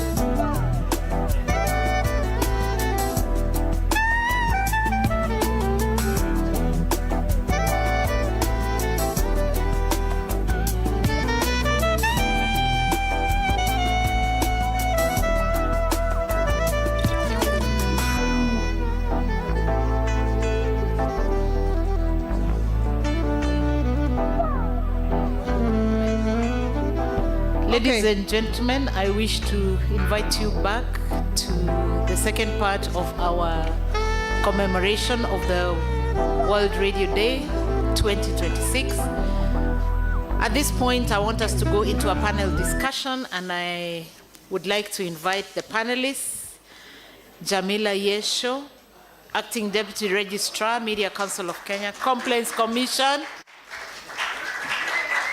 Who are my fans, eh? Nice, nice. I wish to invite Young Muthomi, Managing Editor, Royal Media Services. I can't see you, Young. Oh, there you are.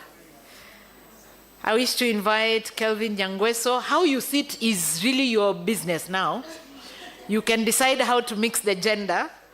Kelvin Nyangweso, Association of Kenya Community Media Operators. Na nyinyi muturudishie kipindi ya kutuma salamu tafadhali. Patricia Joseph, Programs Manager, Katiba Institute. Simaloe Dajom, Head of Broadcasting Nation Media Group. If everyone can see her, she was here a minute ago. Alphonse Shiundu, Country Editor, Africa Check. I hadn't seen you. How are you? Karibu sana. Abraham Marita, Project Manager, Internews. Julia Wanjiko, Chief Producer, National Services, KBC.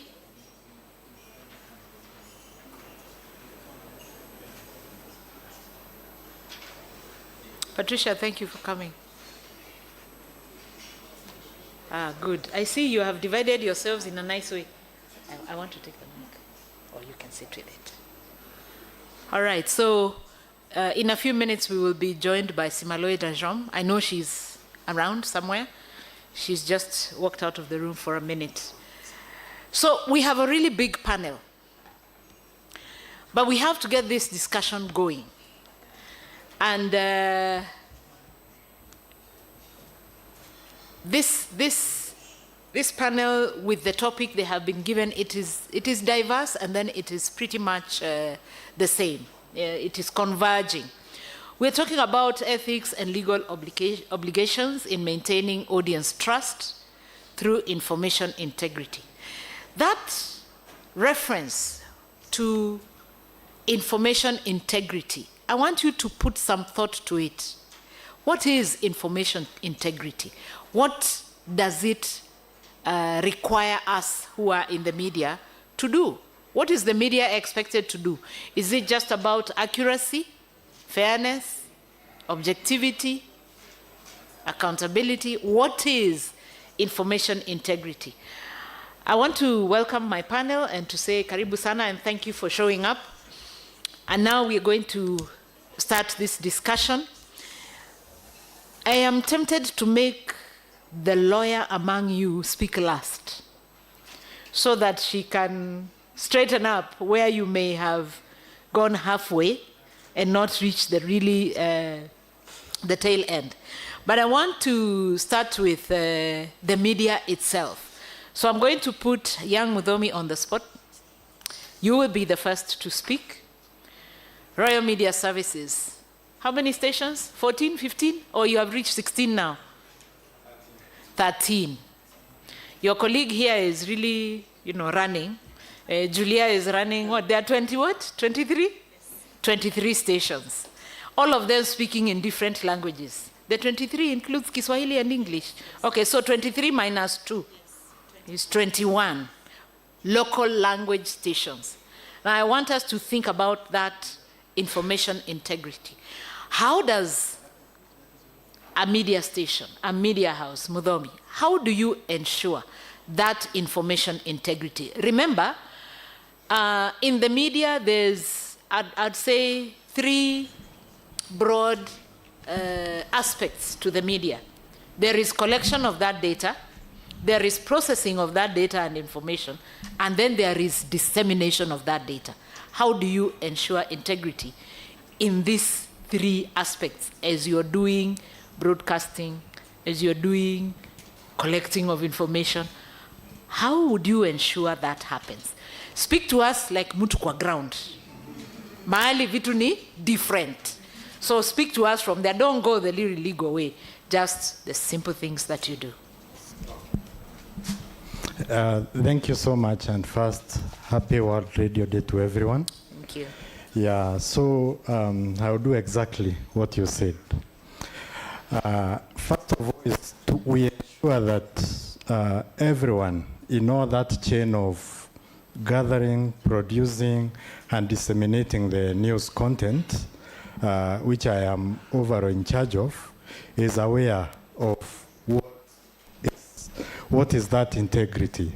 So it's important for us that we have trained all our journalists, from the correspondents to the reporters.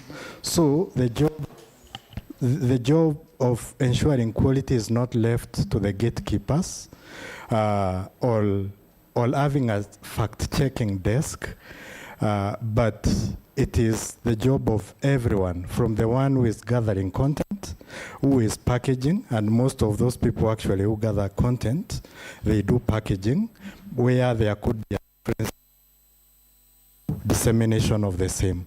So we are on the same page in terms of understanding what is required, what proper journalism is, what we should follow. So everyone is aware, and it makes it easy for us to ensure quality. Thank you. At least you have taken us to the fact that there is an aspect of training and good knowledge of, that particular content. I wish to now go to Julia. We are starting with the media themselves. Watu kwa ground. Julia, 21 stations down the line. 2 in English, one in English, 1 in Kiswahili. And now I'm thinking, how do you balance that editorial independence with the transparency, still ensuring that you have integrity? Good. Let me see. Good morning. It's still morning. Good morning. Happy World Radio Day. Let me take this opportunity to invite you to the World Radio Week celebrations at KBC just across. So after this, feel free to come with your cowboy hat. It's the climax today, and we have a sundowner event in the evening. Wow. Until your feet cannot keep you up anymore. So karibuni sana. So Christine, to your question, how do we balance integrity, 21 stations with, just to confirm I heard your question well. Yes, that's correct. So what we do at KBC, 21 stations, no doubt, is massive. It's not unique to us at KBC. But what we do is that our news and our content, mostly our news, usually comes from the newsroom, so the editorial department. So we do not replace principles like accuracy and verifying before you amplify, even in an AI age. And in as much as we train our journalists and correspondents, because our vernacular stations work mostly with correspondents, what we do is that we ensure there is one desk, which is usually the editorial desk, the editorial department, where these stories come from, and they are verified. We work closely with the Kenya News Agency to ensure that correspondents out there don't just send stories and the person in studio just, goes on air with them. So there are checks and balances to ensure that it's not just correct information, it's information that our listeners can, verify and say that if KBC said it, sisi si ndio nusu ya kuonana. So if KBC said it, then it happened. Thank you. For sure, if KBC said it, then it did happen. I don't know about that now. Maybe you could tell us, are you on Instagram? Are you on TikTok? Are you on... Okay. Yeah. We are on Instagram. Nice. We are on TikTok. Maybe I should ask if any one of you has interacted with our social media platforms. And X? We are on X. So we are on LinkedIn. We are there. Nice. Yes. Nice. So baba na mama msione ni kama iko ancient sana, sio wazee. Wako na majenzi in there. And this is actually where you begin to see how radio has changed. I actually took a walk there this morning. And they have a whole display. I was even amazed by some things which I have seen, which I had never seen in my life, of how radio how that dissemination of information through radio, how it was done, many years before I was even born. I want to go to Kelvin Nyangweso. Nyinyi ndio watu mko ground, okay? Association of Kenya Community Media Operators. At the time, community media was beginning to blow out and get really big and gain some traction with the audiences. We had come into the 2020s. Maybe you call late 1990s, but more in the 2020s. By that time, the radio space had already gone through some transformations. We had moved from analog, we had come into digital, we had now come into the internet. In fact, when the community stations were coming in, we were now coming into the internet proper. They were actually broadcasting using the internet. Now, we've gone into AI. And I am wondering how things have changed. The audiences you are talking to, I can speak a little bit for my village. 3/4 of the people there have Katululu. You know that little phone? Your smartphone hawajafika huko. They are not yet there. But you're still able to reach to them. But I'm wondering, has anything changed in the content and how you're disseminating this information ethically? Thank you so much, Christine. First of all, I want to say this day is a special day for me. I've managed to assist and set up like 5 community radio stations across the country, and mostly some in the periphery, in Kakuma, Tana River, and in Congo, the northern Kivu, where we experience war. Yeah, for Peace Radio. In what languages are those ones speaking? Is it a language that you speak, perhaps? Actually, we did a campaign whereby we translated about 24 languages, yes, during COVID-19. So that means we have more languages within that we can incorporate. But specifically, there's a difference also between the mainstream private-owned radio stations, which speak vernacular, and we have specific for community radios, which are licensed under the category of community radios. So getting back to how we disseminate this content and what has really changed. So basically, we are in the verge of transformation of a digital platform, and so we utilize on the social media and the internet platform to disseminate this content. So mostly you see we do live streaming where we have the audio visual, we have vlogs, and then also we have podcasts. So these are platforms that need to disseminate this content. But also where it comes a little bit different is that when we incorporate the issue of AI in disseminating this content, because majority of our stations speak in those local languages. So the transformation and the translation to put these languages or the message in this context, it becomes a challenge. But luckily, we've seen Google now, they've add Kikuyu and the Luo, in their works. So I believe more languages can be incorporated to inform the community better. But yes, in terms of analyzing the audience, in terms of analyzing and refining our content, specifically, the AI has enabled the newsroom to have this transformation. Thank you. Thank you very much. I want to go to Simaloi. Simaloi, you are from Nation Media Group. Big media house, large audience, I suspect. But now I want to just find out, how can radio hosts cultivate some level of trust with listeners? You know, when the reporters are reporting some really complex issues or even controversial issues, how do they keep trust? Because again, remember, we know those hosts outside of studio. And we know they are persuaded to associate with certain thinking, certain political parties. But then when they come into studio, how do we, in fact, you as a big media house, how can you ensure that you cultivate trust with the listeners such that they don't say, Simaloy, in fact, we know is an affiliate of XYZ party. Therefore, whatever she says here, take it with a big pinch of salt from that party. How would you do that? How do you do that? Thanks, Christine. I think trust is the currency with which we operate as an industry at large. So before I went to the largest media house, which is Nation, I have had an opportunity to lead about 20 radio stations and other media stations before. So the question of trust cuts beyond, size might not even be the issue, credibility would be.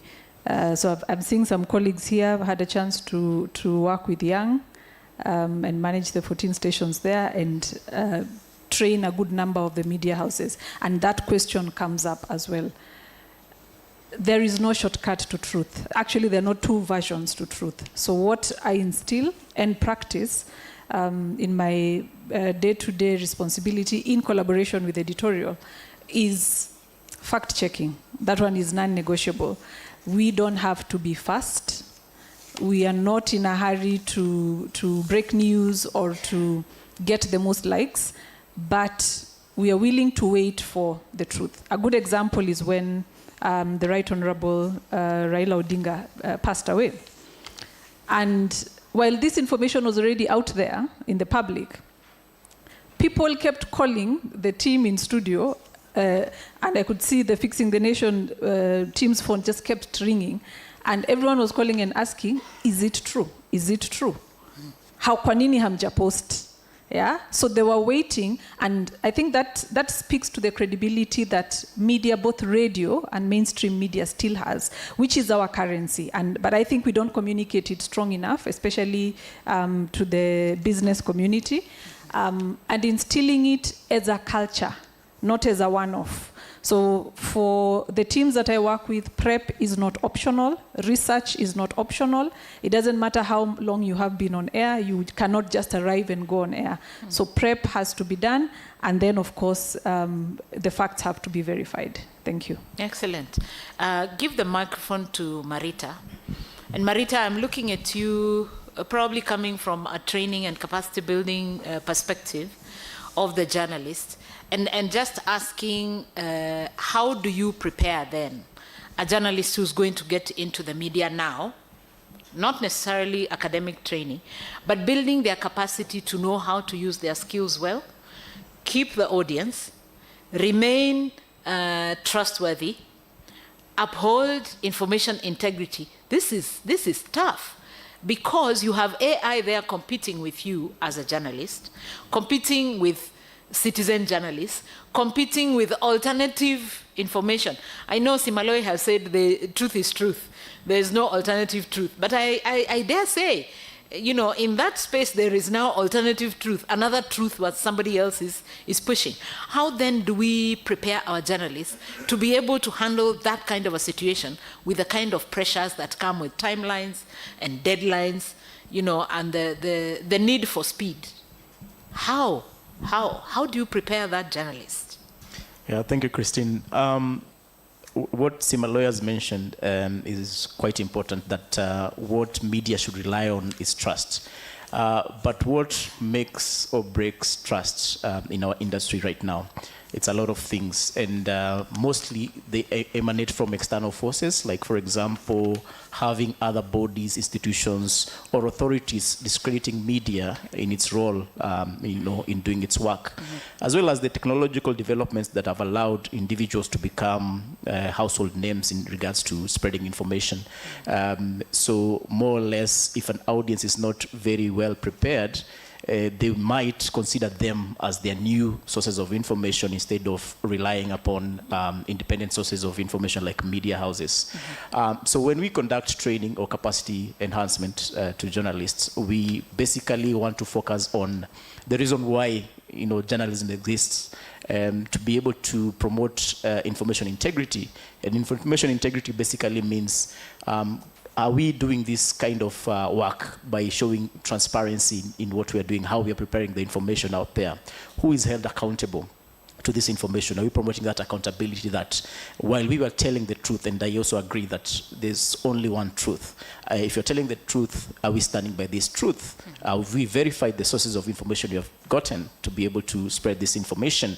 And who are the people being relied upon to basically do oversight of these stories that we are doing, so that in any training that we do, because we all learned how to write a story, how to report in journalism school, but to the meaning, the core meaning of itself, why are we doing this? Why is it important for journalists to uphold truth and integrity in their reporting? It comes to the kind of trainings that we do, including, for example, right now, enabling them to understand that AI is changing the space. It's bringing about things that ordinary individuals, including journalists themselves, cannot be able to differentiate whether it's true or false. But how do you remain relevant in that space to ensure that you're upholding your journalistic code of conduct, but as well as advancing your skills to verify the kind of information that you're receiving from different sources, to ensure that now you're now promoting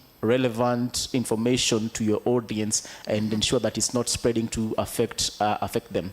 The other thing that I'll mention, it's quite important to also promote media literacy amongst our audience. I'll mention what I watched on NTV, Fixing the Nation. And one of the first shows that I saw was quite impressive. There was some sessions, I don't know where it stopped, Simaloi,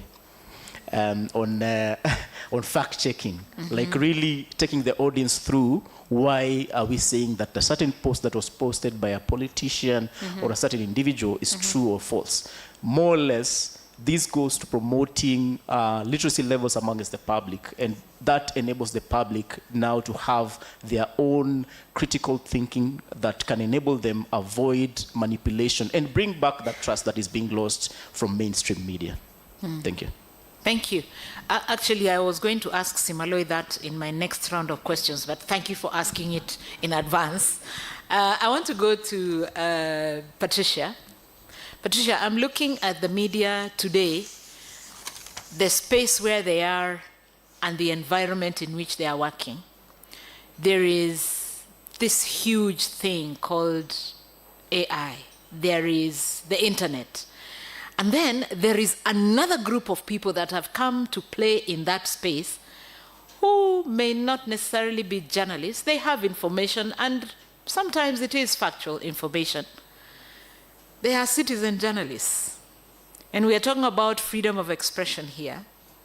Yes, they are entitled to their freedom in their little space, in their blog space, in their, I don't know, their Google page, in all these different spaces that they are coming, and they are sending out information. How then do we maintain media freedom? Because there is freedom of expression and then there is media freedom. How do we maintain that media freedom and uphold the integrity of the media itself so that the media becomes the trusted source compared to the alternative truth? Truth is truth. But yeah, for the alternative information that is coming, dressed up like media. How do we go about that? Are there any, maybe 2 nuggets you could give us of how we can begin to operate in that space as the media, and especially radio? All right, thank you. And that's quite a complex question. It's very compounded. But I will start by saying, when we talk about freedom of the media, freedom of expression, and now in the context of artificial intelligence, first of all, when you look from the constitutional lens, freedom of expression is broad, and it's actually a right that is accessible to everybody. And everybody has a right to access information, impart people with information. And then we have now this other end of the freedom of the media. And I would say, first of all, in the view of the plurality of the media, and now we have now this, what you're calling in quotes, alternative sources of information, that is a plurality we want to and protect in a society, so that because we thrive, democracy thrives in an environment where there is plurality of ideas and freedom to express yourself, to impart information, to get information. But then, of course, now here we come with the question of AI and also the issues of credibility in terms of information integrity, and then also the issues of accuracy of information. And as from the example given, where individuals who are not subjecting themselves to the media code, for instance, now are not similarly bound. But I'll say that under the freedom of expression, there is what we call the right to express yourself, but then also under Article, I think 33(2), there is also speech that is not protected. And this would be now speech that, for instance, advances hate speech, for instance. We also have now laws that now have also been enacted to create limitations to exercise of some rights, which also must be by law. When those limitations are created, for instance, there's those ones that there's a thin line in balancing between the right of expression itself and then also placing limitations on our rights. I think part of the solutions are both legal and unlegal. Legal in the sense that the law puts limits on rights that encroach on other rights, or rights that advances harm of other rights, or rights that now, for instance, that advances hate speech or cause to harm for a certain group of people. But then also non-legal would be, and this is some of the principles we've been seeing developing in terms of advancing information integrity. We will combine both legal and unlegal in terms of the non-legal would be building society trust and resiliency. And resiliency here is in terms of, can the people be in a position not to withstand manipulation? Can society be able to differentiate between the truthful and untruthful information? And this is where I feel the stronger role of media houses comes in, because they have the machinery, the mechanisms, the audience. The media still has the audience in terms of the numbers and reach, in terms of creating sensitivities to the public, and also leading the conversations on fact-checking and verifying information. We see that really coming from the media houses. But then also, I think we will reach a point where we see an expansion of what is ethics for media. So that ethics for media exists as we know today, but then also advancing ethics for people who have audiences, and these are now what we call practitioners who are not necessarily journalists, because they are also bound by the law to advance, to share and impart information and also receive information, but to do it within the limits of the law. We know that some laws have been enacted to try and create that balance of, for instance, publishing false information, but we have seen the way it is done right now. It has been an encroachment of a right, and it can actually be applied against even media. That's why we call for a limitation of the law that respects the Constitution, but not undermine. So I'm saying here there's a very thin line. But just to say also in the context, maybe in the broader conversation about AI and implications of AI in terms of both access to information and advancing information integrity, we have now, in fact, evolved to a question of where we talk about constitutionalism, but now we're also talking about digital constitutionalism.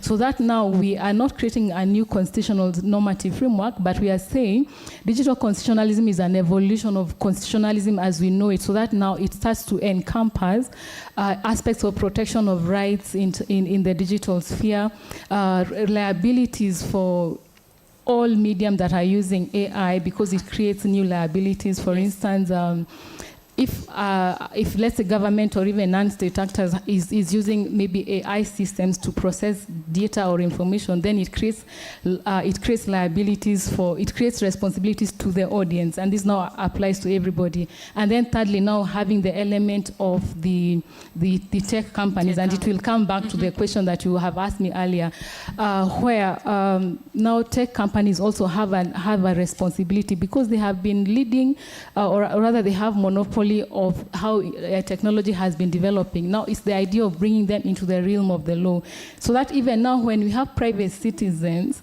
for instance, using the digital platforms and tech platforms to advance information, where there is now a violation of rights, for instance, there's a dual duty between the person who is actually doing that, spreading that information. Let me say an example of the deep fakes, but then also the tech platforms also have a responsibility. So that also addresses that question you're asking about, how do we now address the issue, so that now even tech platforms themselves now understand they have a role in terms of, for instance, content moderation cannot be used to advance hate speech. It's a responsibility for the person advancing it and the tech platform, which is giving people to advance that hate speech through those platforms. That's really complicated, because if I create a platform, and I'll use just a simple example. If I create a chair, I intend it for sitting on, but somebody picks that chair and uses it as a weapon. Now you're going to want to hold me responsible for, causing or creating a weapon. It's really complicated, but complex. It is where we are. Yeah, it's complex, and I could add an example of an ongoing case that I wouldn't want to discuss in detail, but also the case against, for instance, Meta, Facebook platforms. One of the elements is the issues of how the content moderation, and it was used, the content moderation and the hate speech that was used to advance through the Facebook, the Meta platforms. That is still an ongoing case, but it shows these are becoming live issues besides other issues that have arisen. Sure. Or now we see why we also say there's a responsibility now for tech platforms, because when we talk about information integrity, we talk about not only access, accuracy, but access in the broader sense of inclusion. So inclusion means that whatever we do, even in our both traditional and now new technology advanced systems, advanced equality must not lead to discrimination. True. So now if access leads to discrimination, then there's a problem. So even the chair you're describing, maybe how it was designed, if someone cannot sit on it, or someone is excluded from using it, and in this case where we call the algorithmic bias, then there's an accountability that arises there. True. Very true. Shundu, it is you that I want to now talk to, because you have seen now the complexities. You've heard from Watu are ground, the ones with the radio stations, the challenges they have, some of the things that they have been doing, and now I'm moving into information, misinformation, disinformation. We're talking about information integrity now, but then the environment that the media is operating on is saturated with misinformation and disinformation. The social media platforms are creating a really big challenge to what we would call traditional media, what we would call even mainstream media, because the media as we have it now is what is called mainstream, up to and including the X page of KBC. It is traditional media. But now there's everybody else who has come into that space. How then can these, I'll call them traditional media or well-defined media houses, how can they face that challenge of the saturation of misinformation and disinformation? I know you're telling all of us to now have some fact-checking desk and so on and so forth, but hey, who is going to do the other side? How do we deal? How do we deal? We are in that space and we are competing with the alternative truth. Thank you. So you are very right on the saturation of misinformation and disinformation. But what we worry most about are the patterns. Because with social media, there is all this explosion of falsehoods. And they travel faster that even if all these media houses partner and they go out to debunk them minute by minute, they might not be in a position to do that. So there are three pillars that I think media houses can use to help with that work. Pillar number one has been mentioned here. It's about the trust that audiences put in the media. That trust grants them credibility. The second pillar, it's about the work itself, where you verify before you publish, you debunk what has not been debunked, and whatnot, and then you amplify accurate information. Now, the third pillar, it's what we have to think about more. It's called audience resilience. Now, this is where we should be thinking about giving audiences the intellectual tools or the cognitive paradigm against which they are going to interpret or process the information that they see or they hear on radio. With mainstream media, your trust is also something that amplifies misinformation. And let me just explain using one example that we saw with some of the people we work with in DRC. So there's a radio station called Radio France International, RFI. It broadcasts in Kiswahili in Goma area, South Kivu, that part. So this journalist does a very good broadcast. He's a very credible journalist. Everybody knows him. So it's like, who would that be in the Kenyan context? The person, Eric Latif. If Eric Latif says something, people are likely to believe. So there was a case where somebody cloned the voice of this journalist, and using TTS technology, text-to-speech technology, which is increasingly getting very good, they made him say the opposite of what was happening on the ground, and they added the jingle of RFI before the news, and they also created the vox pops and inserted within the news item. It was a very good operation, and then they sent out via WhatsApp. So people were listening to the voice, and they were like, if RFI has reported this, then it must be true. So by the time the RFI team was going to debunk and say it's not us, that was going on. But kudos to the RFI team, they are quick. And speed for the mainstream media, for community media, speed is your asset when it comes to dealing with this information pollution that we have. So speed is your asset. And I would just want to mention one more thing. So for the people in the room, you can just check out retailai.com and see the possibility of it making your work in radio difficult. So what you can do with it, it has perfected, and it is perfecting the agentic use of AI, where you create, I can create an AI presenter, and because radio is all about patterns, Patanisho, Giddy and Ghost would they would call somebody, and they would ask that person something, and that person will respond, and then they will connect to another person, and then it will be laughter and jokes and banter and whatnot. So once you understand that pattern, you can take that content and put it on an AI platform to train it. So for as little as $17, when you go to 11 Labs, it's an AI tool. You can dump in whatever training data you have. It will train it.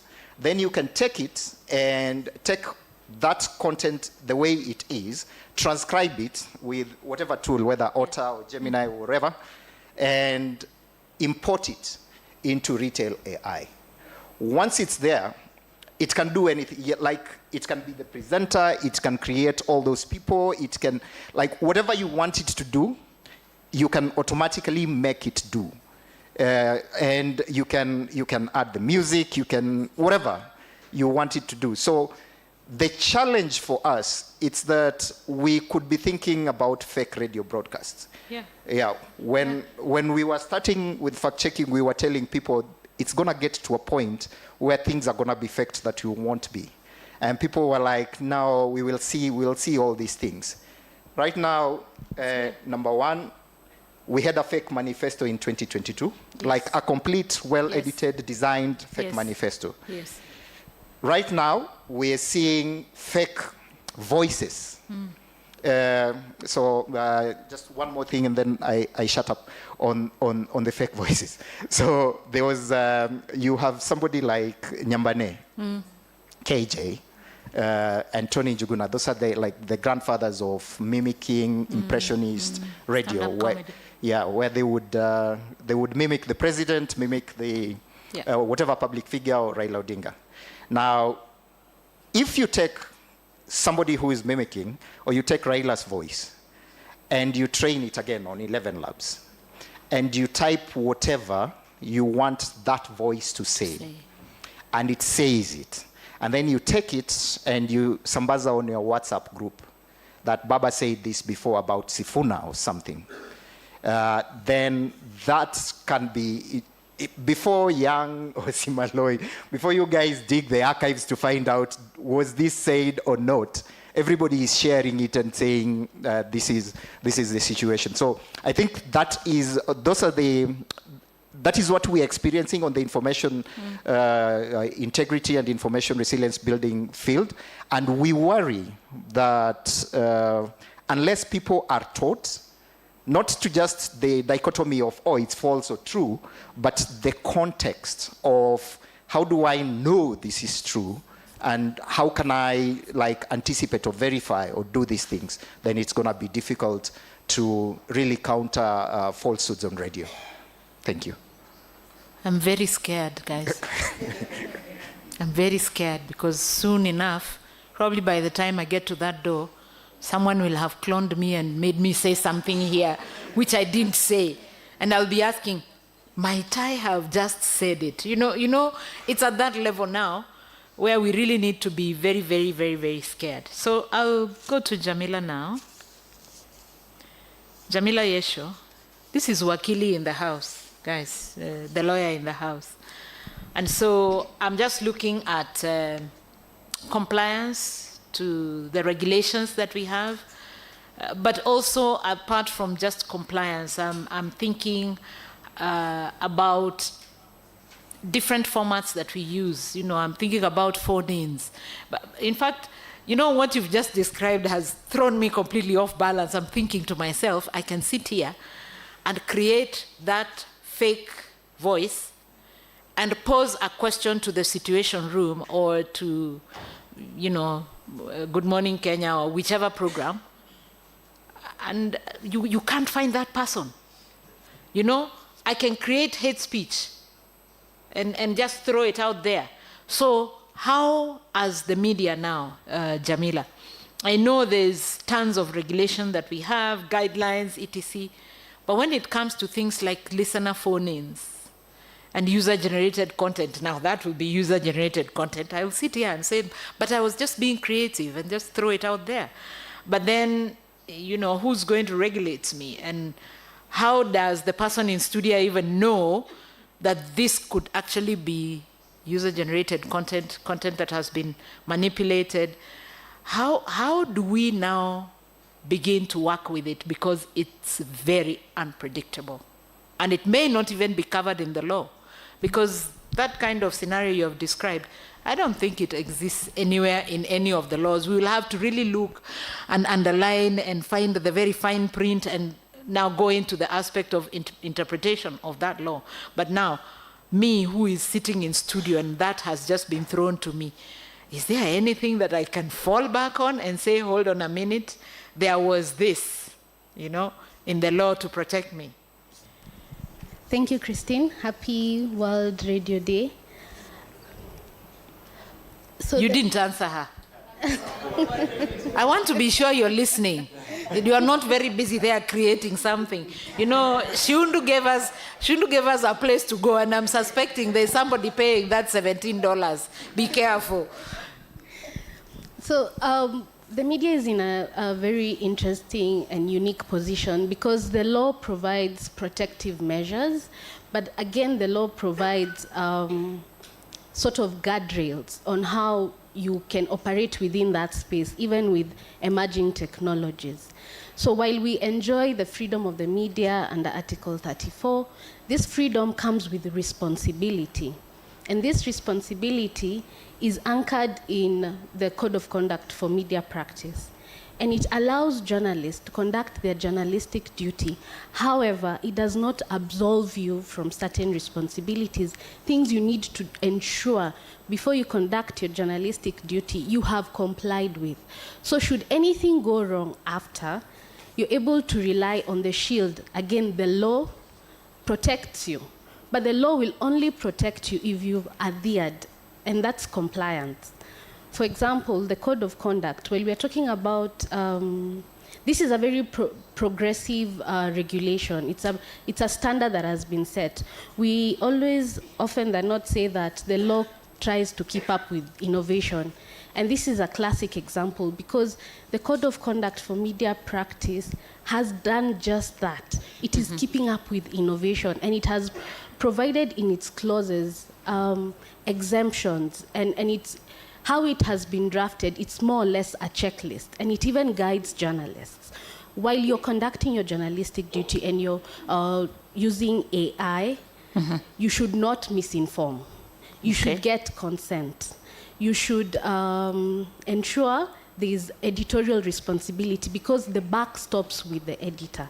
In as much as you're using all these new innovations that are coming up, have you complied with the law at the end of the day so that the law will protect you in the event that something comes up? And we've seen this even with user-generated content, as Christine has mentioned. We find even in radio, we invite listeners to send messages on WhatsApp. They usually comment on our social media platforms. That is user-generated content. But the media house, the journalist, the media practitioner has to go ahead and ensure that the information that is there does not cause harm, does not incite, cause violence, hate speech issues, so that even something received on WhatsApp has to go through an editor before it is published.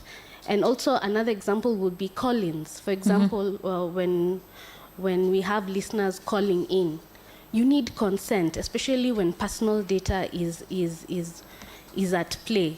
These people are going to give their names, personal identification, depending on the context or whatever is being discussed. In addition, for you to ensure that you have complied, remember, consent has to be informed. This listener needs to know before they call in. You can even have a presenter or a broadcaster mention that. You need to note that when you're calling, it's live, will require you to give this kind of information. There you have complied, and you've carried out your journalistic duty, but at the same time, you've complied with existing laws. Wow.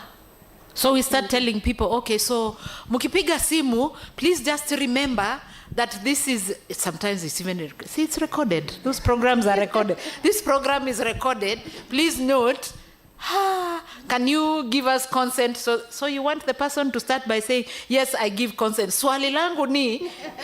No, consent, because consent has to be informed. And by the time the listener hears the broadcaster mention this, it is clear that they are aware what they are about to do. And even in addition to that, we have the 7-second delay. So this listener is informed. They have consented by actually calling, because that information was relayed before they even called in. And even while they're interacting or engaging online, this listener, the media houses and the journalists can still go further and protect themselves because we have the 7-second delay. Yes. So that while you have given consent for yourself individually, you should not now come in and mention other people and give their personal data or personal information. Now that's where the 7-second delay is. They can either, do we call it beeping? Or the 7-second delay can come in play at that point and also protect other people who are not party to whatever is being discussed and have not given consent. And have not given consent. Thank you. This is getting really hard, eh? It's getting really hard. I want to hear from the audience. I do not want to let you sit there and just receive information. I'd like you to also share and ask questions to our panel here. It's really huge, and I know you've come up with questions. There's a colleague of mine who has a microphone, so if you raise your hand, he'll be able to see you. You can stand up, tell us the media house you come from or the institution you come from, and then you ask your question. This is a student. Yes. I know him, that's why I'm saying this is a student. Karibu. Yeah, thank you. Happy World Radio Day to... Happy World Radio Day. Yeah, thank you. My name is Mudhini Ernest Lawrence. As she has mentioned, I'm a student at Daystar University, a communication student.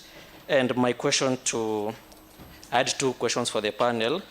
And first of all, thank you very much, MCK, for inviting me and my colleagues today to share this with you great people.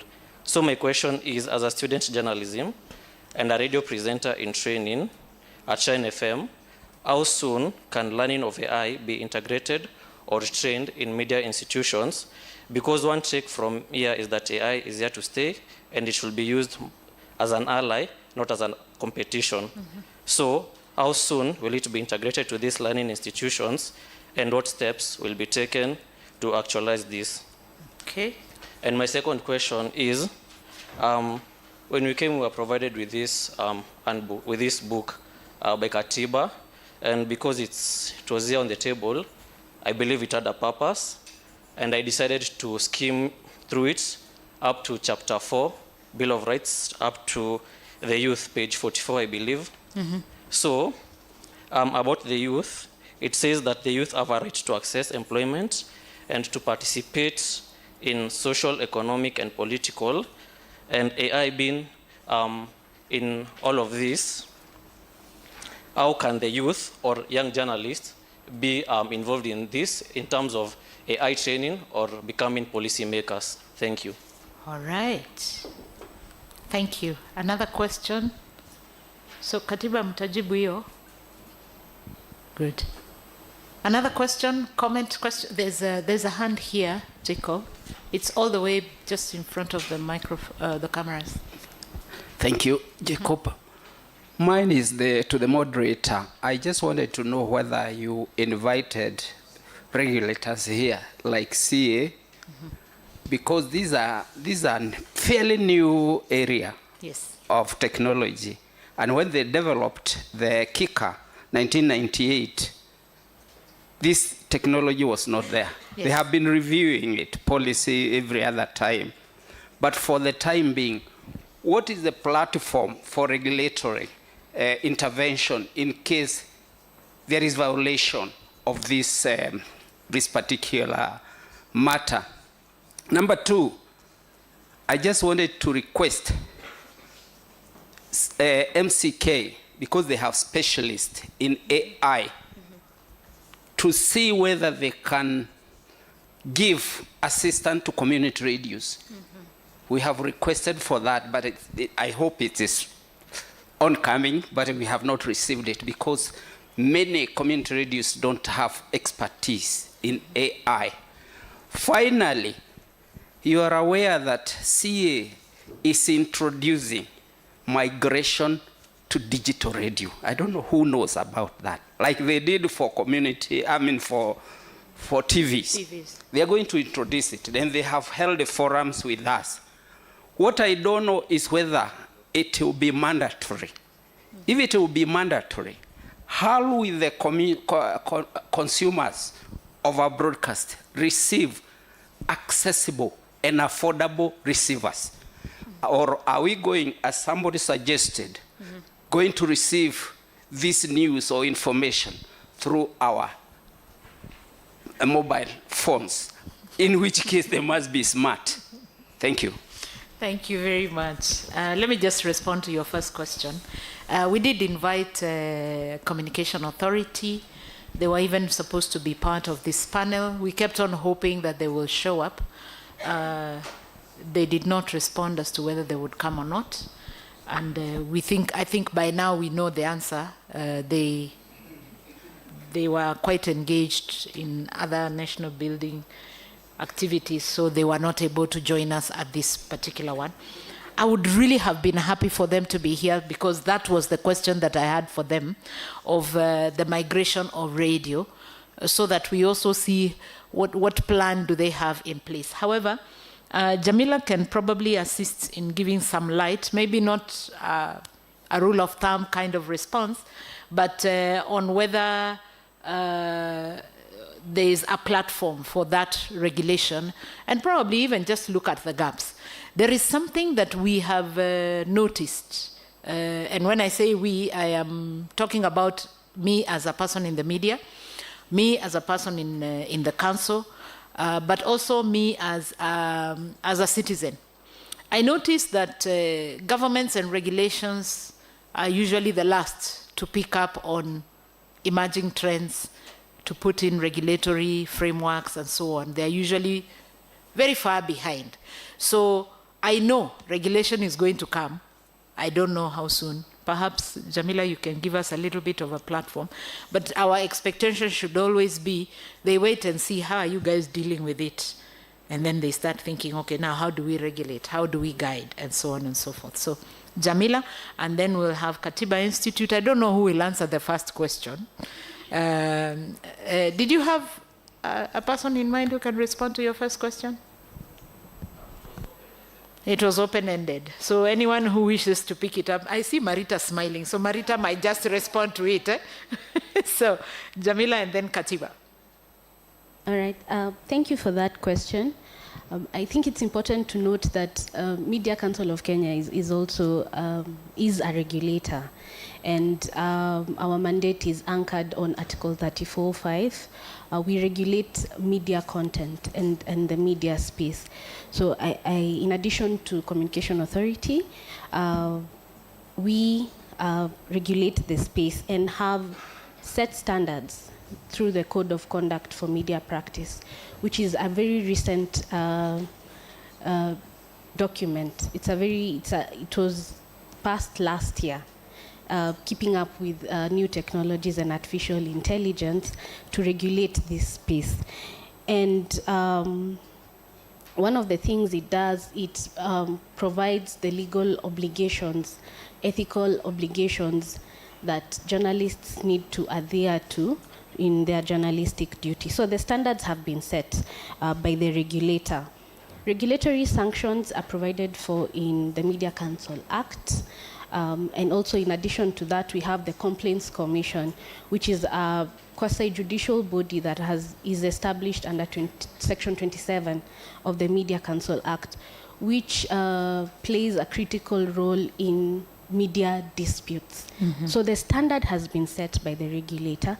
In the event of breach of these ethical standards, we have the Complaints Commission, where the media can complain, and anyone, the member of the public, government, and actually quite recently we have a decision by the Complaints Commission in regard to data protection, whereby it was a win for the media, if you ask me, because the gist of the matter was that somebody complained of a photo that was used by Nation Media Group, and the Complaints Commission interpreted the Code of Conduct, not the recent one, because this matter was filed in 2024, but the principle remains when it comes to matters data protection. And it said that this Nation Media Group used this image for journalistic purposes. The photo that was there was for illustrative was illustrative and had nothing to do with the person, the individual person. And I think that's a win for the media, where we have seen the standard has been set by the regulator, and here comes a body that interprets and cements the entire space. So for CA, yes, they're quite crucial in the entire spectrum, but they regulate the infrastructure. But when it comes to media content, and I'd like to invite journalists especially, now even with this landmark decision, to utilize such avenues like the Complaints Commission to have these decisions there, because they have jurisprudential values and they even inform other regulatory standards that can be set by MCK. Thank you. Katiba? Patricia? All right. The question about the Article 35, the duty, Article 35 on the rights of youth, and the existence of this Article 55 on the youth was a realization that the youth is a special group that needs also a state action to ensure they have access to opportunities of training, employment, and generally the ability to participate in the social, economic, and political life, and also to thrive in the society as a group that has been, for instance, disenfranchised in the previous, historically disenfranchised. And when you look at Article 55 for the youth, you also look at it in context in terms of the Article 27 that calls for non-discrimination. So what I can say in the context of today's discussion, first of all, there is when you talk about rights, we look at rights in two ways. One is as a positive obligation. Here is the duty to do something, and Article 55 really is very prescriptive, the duty to ensure that the youth can access opportunities, have access to education and training. And therefore, in this regard, then you can actually challenge the state's inaction to promote that right. Then also in this provision, we also see the duty also to protect them from harm. And like I could give an example of a case that... It's okay. Just keep talking. It will come back. The duty of the state also to protect the youth from exploitation. Let me give an example of that duty. Now with the WorldCoin case, we all saw what that company came and did, gave people, said people, we can collect your data, then you're paid for this amount of money, and then they collected data and they went. But what happened? There was a case in court, because above all that case, what was challenging the issues of questions of data protection. The company did not follow the Kenyan law in terms of as a data handler. The people did not have informed consent. And then, despite being paid, that was not enough. In fact, it was still unlawful to obtain consent by paying them money. And then also there's also an aspect of dignity in that, how that issue was done. So if I relate that issues of youth and the role of the state, it's a positive obligation to ensure they have access. I think there's a power fluctuation. The duty to ensure there's access, they have access to those opportunities. Also, where there's non-discrimination, to put in place affirmative measures. And we can actually challenge government policy for failing to do that. And also the failure to protect, for instance, the youth. And the WorldCoin case was an example where there was a failure to protect citizens where their data was being infringed upon, as an example. Okay. So there's actually an opportunity to challenge that kind of inaction. And when it comes for education, for instance, knowing that now artificial intelligence affects all spheres of life. At the start, for instance, does the education curriculum, for instance, adapt to these advancements in a way that now people can understand? There's a duty to educate the public, including the youth, to understand that AI is part of government, for instance, decision making. Yeah. Do we know that duty is there? And we see that the law has not fully evolved. It's like in Kenya, if you compare to some countries where now they're actually advancing what does rights mean, for instance. Yes. It could mean the right to be informed that this data or this decision is an AI-generated process or decision. Sure. And then in that case, when I have that information, that is an issue of proactive disclosure of information. So that now when I know that, I can also say, I want a human intervention in this decision. I know we've joked a lot online about Safaricom, how it's so hard to get a customer care service that is not a person. So some laws actually say you have a right to seek a human intervention, even in an AI-generated process. But that comes with proactive disclosure that process is being done by AI-generated processes. So there's a lot that can be done there in terms of information. If government is running youth programs and it is incorporating AI, then they need to know how does AI then affect how those programs are being implemented. Are they leading to more discrimination? Are they promoting fairness? Are they accountable? So there's a lot that can be interlinked between what he's asked about youth and non-discrimination, and also promoting them and protecting them from exploitation. Okay, Marita, you were smiling, so you can respond to the first question, and I'm going to request that you also make your final remarks because we need to close the panel. Yeah, thank you. I was smiling because I've seen Dr. Radoli Yes, and she is Dr. in the Hesbon house. Are seated together. We're a student at Part B. Yeah, and I would have said that one of them should have been here to answer that question. But now that I have the mic, I'll say that in my opinion, I don't think that AI needs to be taught in universities. What is important is use of technology and how that adheres to the ethics. For example, I'm glad that we participated in the development of the new code of conduct for media practitioners, as well as the guide on artificial intelligence. And one thing that we kept going back for reference is that we are not trying to regulate technology. Rather, we are trying to corner it on the principles of journalism and ethics to ensure that regardless of how you're going to use this technology, you do remember the principles that you're supposed to adhere to ensure that technology is only aiding your work, but is not, the result of your work. Yes. Why? Because AI will keep changing. My senior, Alphonse, has mentioned things that I didn't know today, and I think tomorrow you'll have something else to tell me. And that will keep happening. So it might be difficult for institutions to really say that this is what we're putting in our program. And as you know, as a country, there are many institutions that take quite a long time to review the curricula. I'm glad to mention that through the work that we have done as Internews, we have partnered with like 5 universities, including Daystar. I don't know whether the young journalist was part of the program, where we promoted digital media literacy for journalism students to begin at that level in school, where they could start understanding some of these technologies on how they can use them to do their work and even prevent dangerous content from going out there.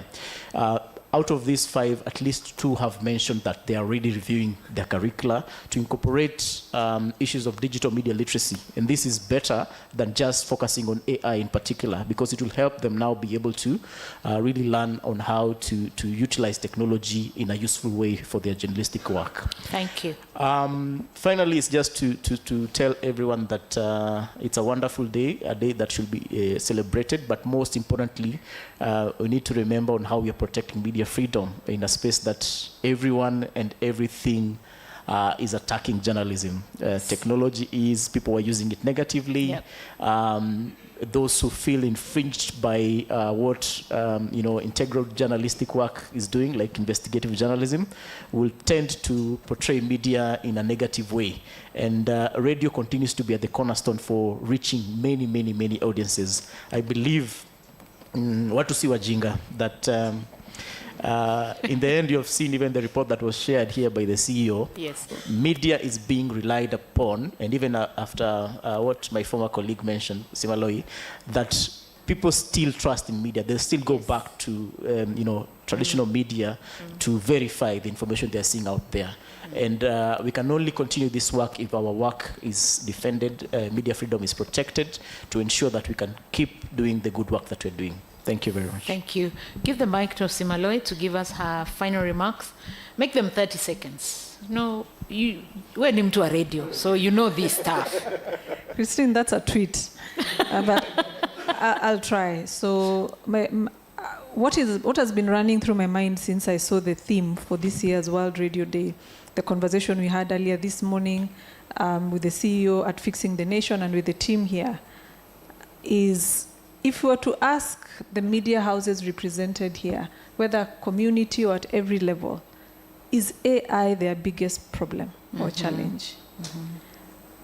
As we discuss this conversation, are we actually fixing the problem or the challenge that ails media? So I'm going to leave that as food for thought, and hopefully to challenge us next year to also have some of the input and see how we can. I know there's what UNESCO will recommend, but we can also influence that. And we talk. I want to finalize with misinformation, disinformation, because it's critical also in this age. Content is critical, but content is expensive. The cost of developing that kind of content, for instance, the fact checks that we were doing, the researchers, the presenters, the acquisition of the content itself, is ridiculously expensive. So how can we collaborate? Because everybody in this room has a piece to that cog. Before we leave here today, I would just encourage each of us to just find one person and collaborate and unlock one solution. You could be having the media, someone else has the research, another person has the talent or the content. That way, then, we are able to provide a real problem in a real situation that can be able to move the media forward. Thank you. Thank you. Shundu, final words? Yeah, quickly, for the gentleman, Mr. Former President, for the Journalism Students Association of Kenya. Yes. I don't know how many students are in the room and how many enrolled for the free Google Gemini Pro that was out last year. Any, by the show of hands? No. So, and this is the problem. It's either people do not know. So in the US, and Kenya was among 9 countries in Africa that were part of the program, where Google was offering them free subscription to Google Gemini Pro, the AI tool. It's very useful. They have like very good things that can help you do your work. So I don't know if they are going to reopen it in Kenya. They have reopened it in the US, but probably using your channels or your lobbies, you can lobby Google to see if they can reopen it for Kenya. Yeah, but I agree with Abraham. We do not need to teach AI. And the reason is it's very simple. There are all these courses about, like, what you need is the baseline. There's a free Google course on machine learning. Once you understand that, then you can work with whatever AI tool that you see. And look at China. I just want to invite you to check out Moonshot AI in China, and also check out Qwen, Qwen, by Alibaba. They are developing some very nice, interesting tools that you can use in your journalism, either for photo, video, or whatever. So I would want to thank you and stop them. Carry on. All right, mine is just to say, just to reflecting on today's discussion, is that I see a dual role in terms of what obligations emanate and rights in terms of both radio as a consumer and user of AI, and what that means for their own internal and external consumers, and the role of radio as a public good, because Kenyans still really rely on radio, and as conversations about AI and how they impact our political participation, social and economic and cultural participation, then radio plays a good is still in the most important place because of the reach, the audience, ability to relate to people quite intimately than other forms of media, especially in terms of issues of addressing in the local language and being also accessible at the local level. So there's a public role that arises there in terms of where when you talk about citizen oversight in terms of what AI means for governance, then radio plays a role in disseminating that information, and we will be happy to continue this collaboration. Thank you. Okay. Your remarks. Thank you so much. You can't get away, Kevin. Yeah, I'm visible. So it has been a nice conversation, and the interaction are quite really intriguing. But all these conversations that you're having here are well captured on the media information literacy. So if we can fully have it implemented, then I believe we'll have our journalistic obligation and we'll keep our professional in that standard. Thank you. Thank you. Muthoni. Thank you. So for me, my final remarks, as you think of the challenge that Simaloi posed, as we go and ponder on that, if we want to say AI is a tool, then can we blame the same AI for the problems that the media houses are facing? A kitchen knife is a good tool, but it can also kill. So do you say the kitchen knife is bad because it can kill? I think it's the wrong use of the kitchen knife, isn't it? So even in this case, it's just the wrong use of AI, because AI will do many, many wonderful things. It will do a lot of research, heavy lifting. It is, in terms of speed, it's better than human. Where it comes, for example, in analyzing heavy data, it takes a shorter time. Who knows, in future, if we will have those AI presenters, and some stations have tried that. In Australia, we had a company that had a presenter for 5 months before the presenter was discovered. And the beauty with that presenter is there are no disciplinary issues.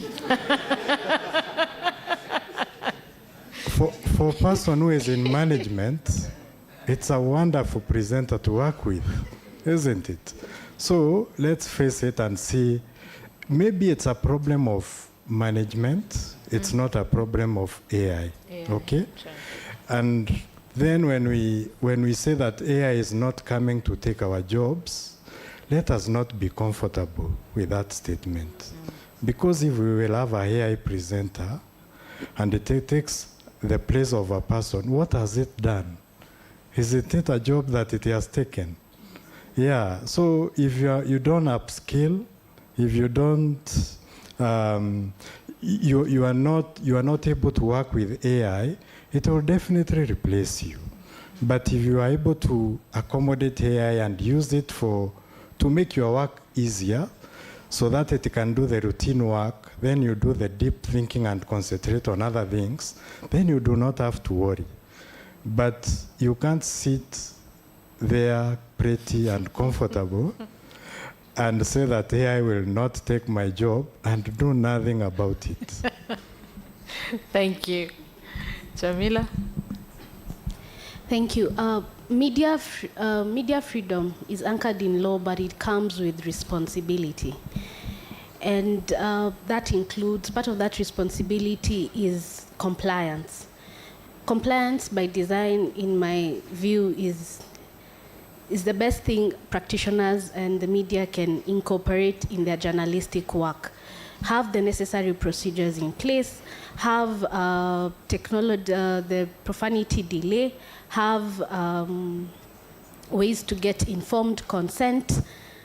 That is compliance by design. So in the event of anything, you will not, you'll be able to protect and shield yourself with the laws that are already at play. So compliance by design. Thank you. Julia, before you invite us to that bash in the evening, just give us some comments, some reflections on our theme today. So it's been a very insightful conversation, and just to build on what Muthoni said, I remember a few weeks ago there was this whole controversy, I'm sure you heard about it, where the top gospel song in the world was actually AI. And there was this whole conversation amongst Christians. Oh, the Bible says, let everything have breath, praise the Lord. Does AI have breath? You know? So I just want to say that we really must upskill. And maybe it is not AI that will take our jobs just yet, but journalists who upskill and integrate and embrace AI will certainly replace those ones that don't. But even as we say that AI is a tool and not a voice, I just want to reiterate the importance of the human voice and the human touch in broadcasting. We are using all these tools like to reduce noise, noise reduction in recordings. AI can do that, but AI will not tell you what portion of that clip to reduce the noise and what portion is enhanced by the noise. That is still the broadcaster that will do that. I am an adjunct lecturer, and a few days ago, a student asked me, what's the future of radio in an AI world? And this is what I said, and these are going to be my final remarks, that we really cannot replace the human touch in radio. AI will do all these other things, but at the end of the day, the verification that Alphonse was talking about earlier, you won't get away with saying that it is AI that said this if you don't verify. And these are things that we as the human journalists, broadcasters, will still have to do. You still have to verify.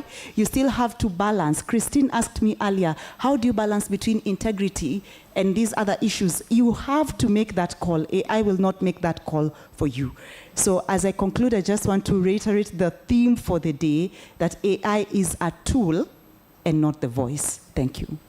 Thank you very much. A clap for our panel.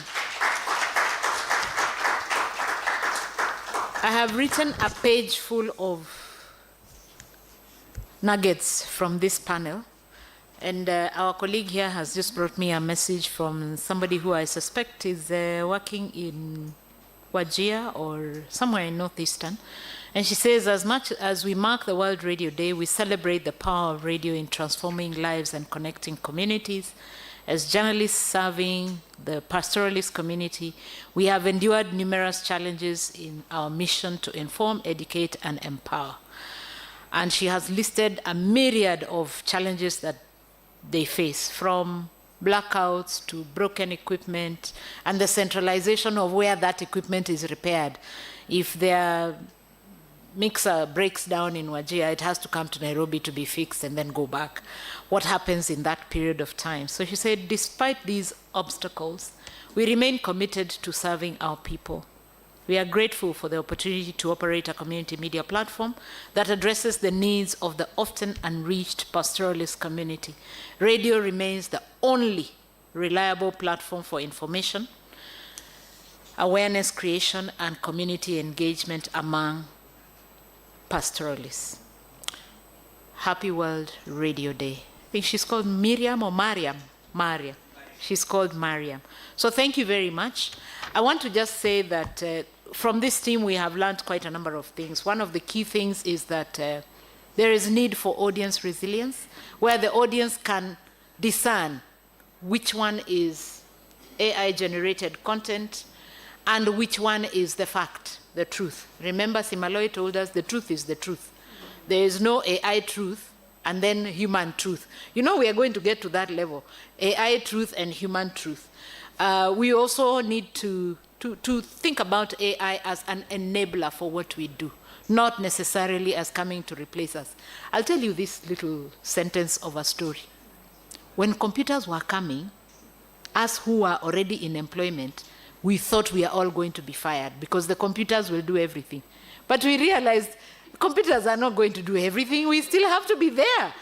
Even those people who we thought, hawa kabisa ndio wataenda nyumbani, people who are called secretaries.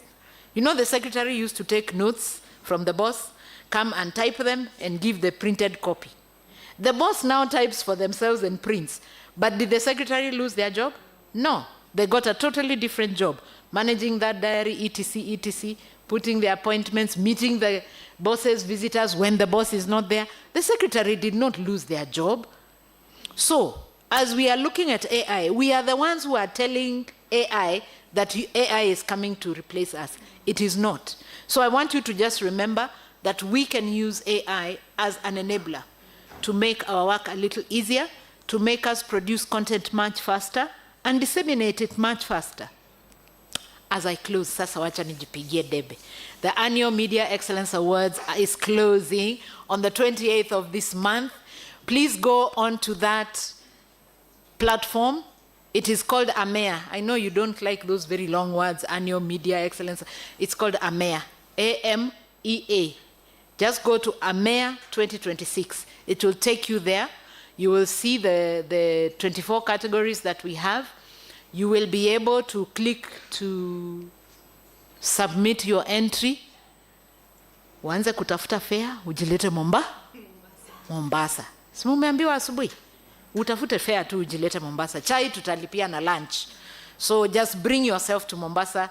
We will tell you where exactly in Mombasa, but if you start preparing early, you might just find yourself in that activity. I want to say a big thank you to my team, my panelists. It was really a difficult topic, very wide if you like, but you guys have brought it together. Hey, you guys are brilliant brains. AI inaweza tufanyia hivyo? No, we still need Shiundu, we still need Marita, we still need Simaloi, we still need the lawyer. So people, don't be threatened. We cannot put AI here to do the panel for us. Ama? Because it might be biased, depending on who taught it about that particular topic. So thank you very much. I know the photographers, you want that group photo which sits in front here? So can we have a photo of the panelists? Let's give a 5-factorial clap for them. Let's go.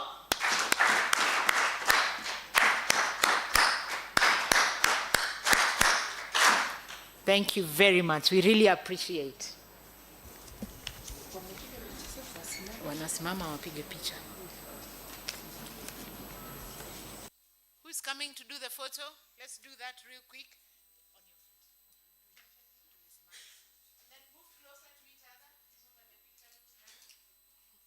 Christine, you are part of the photo. Where are you going?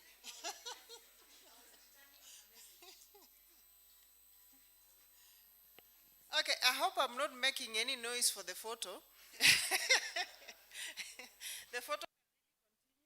I just want to say thank you so much, everyone, for your attention and the conversations that you have had. I just wanted to say that there is a joke that is told that radio is for ugly people with beautiful voices. But clearly there is consensus that Christine here is not ugly, neither is Maloi nor young Mudomi. So we are here to debunk that rumor, and we have fact-checked that statement, and we agree that radio is for beautiful and handsome people with beautiful voices. And now it's time for us to have the closing remarks from Kevin Mabonga, who is from our partner organization, Katiba Institute. But we forgot to clap for Christine. She clapped for her panel and then forgot to clap for herself. So I want to do it in the way they do it in Ukambani when they are tuning maembe. They just do this. Yes, we go, and then one. Aya, na nyinyi wenyewe. Another one. 1, 2, 3, 4, 5. Sawa sawa. Kevin.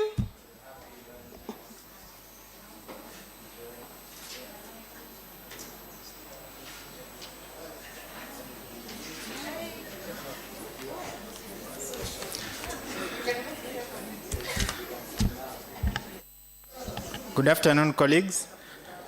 So I'm not doing remarks really, but I've come to redo what Dina has done, just to appreciate all of us. I'd like to appreciate our partners, the teams that we've worked together to ensure that this event happens. Internews Kenya, thank you so much. UNESCO, thank you so much. And of course, Media Council of Kenya, nashukuru sana.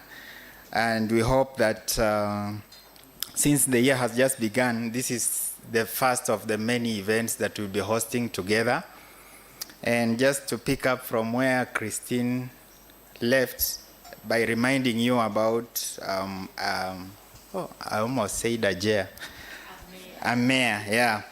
So we hope that some of these conversations, and as Eric said during the opening remarks, will be discussed in Mombasa. so that we continue with the conversation. But even before that, there are opportunities to discuss some of these things. I also want to appreciate academic institutions. So in many cases, we've left out academia in these discussions, and they bring a lot of value to these discussions through research.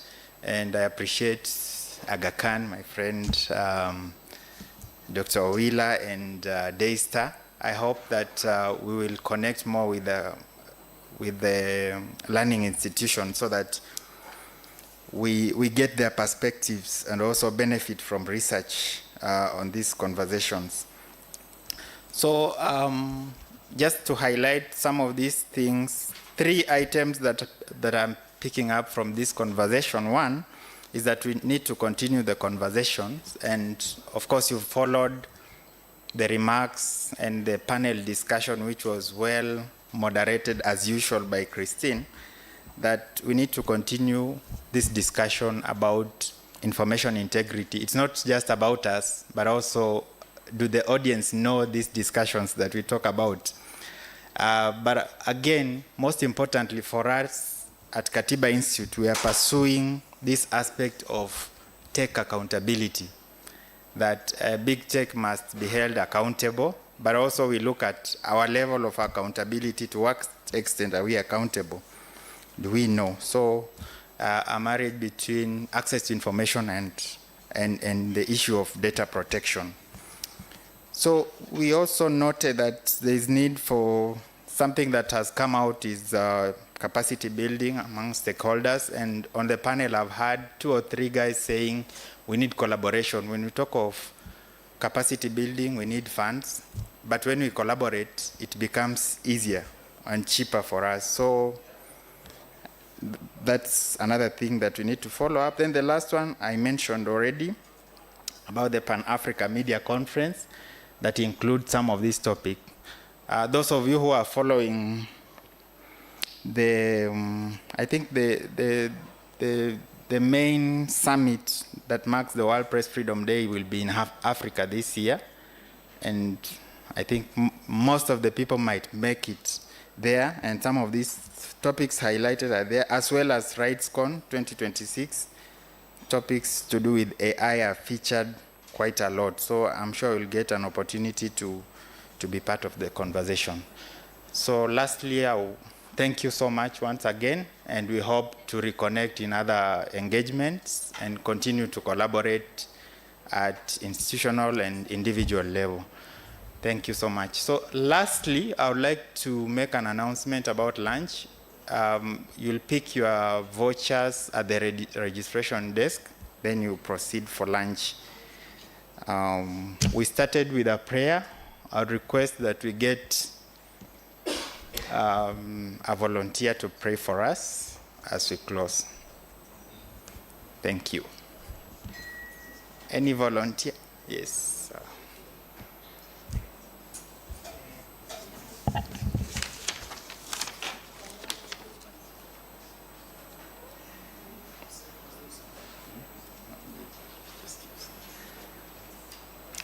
Yes, let's stand and have a word of prayer. Father, in the mighty name of Jesus, we come before you this afternoon. Thank you for giving us opportunity to sit here and deliberate on matters concerning our information system, which is radio, that many people rely on when it comes to information. As we celebrate this day, we also call upon your wisdom, your understanding, and more knowledge to those people who are in this space, so that when they are passing the information, that information becomes important to the consumers, the listeners.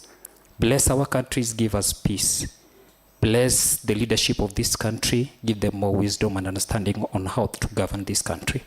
Bless all the media stations that have sacrificed a lot of resources to pass the important information to our people. We believe in you, we trust in you, and we always know you will never let us down. As we even tackle the issues of AI, give us more understanding on it, on how to go about it. In the mighty name of Jesus, I pray and I believe. Thank you so much. We may proceed for an interactive lunch.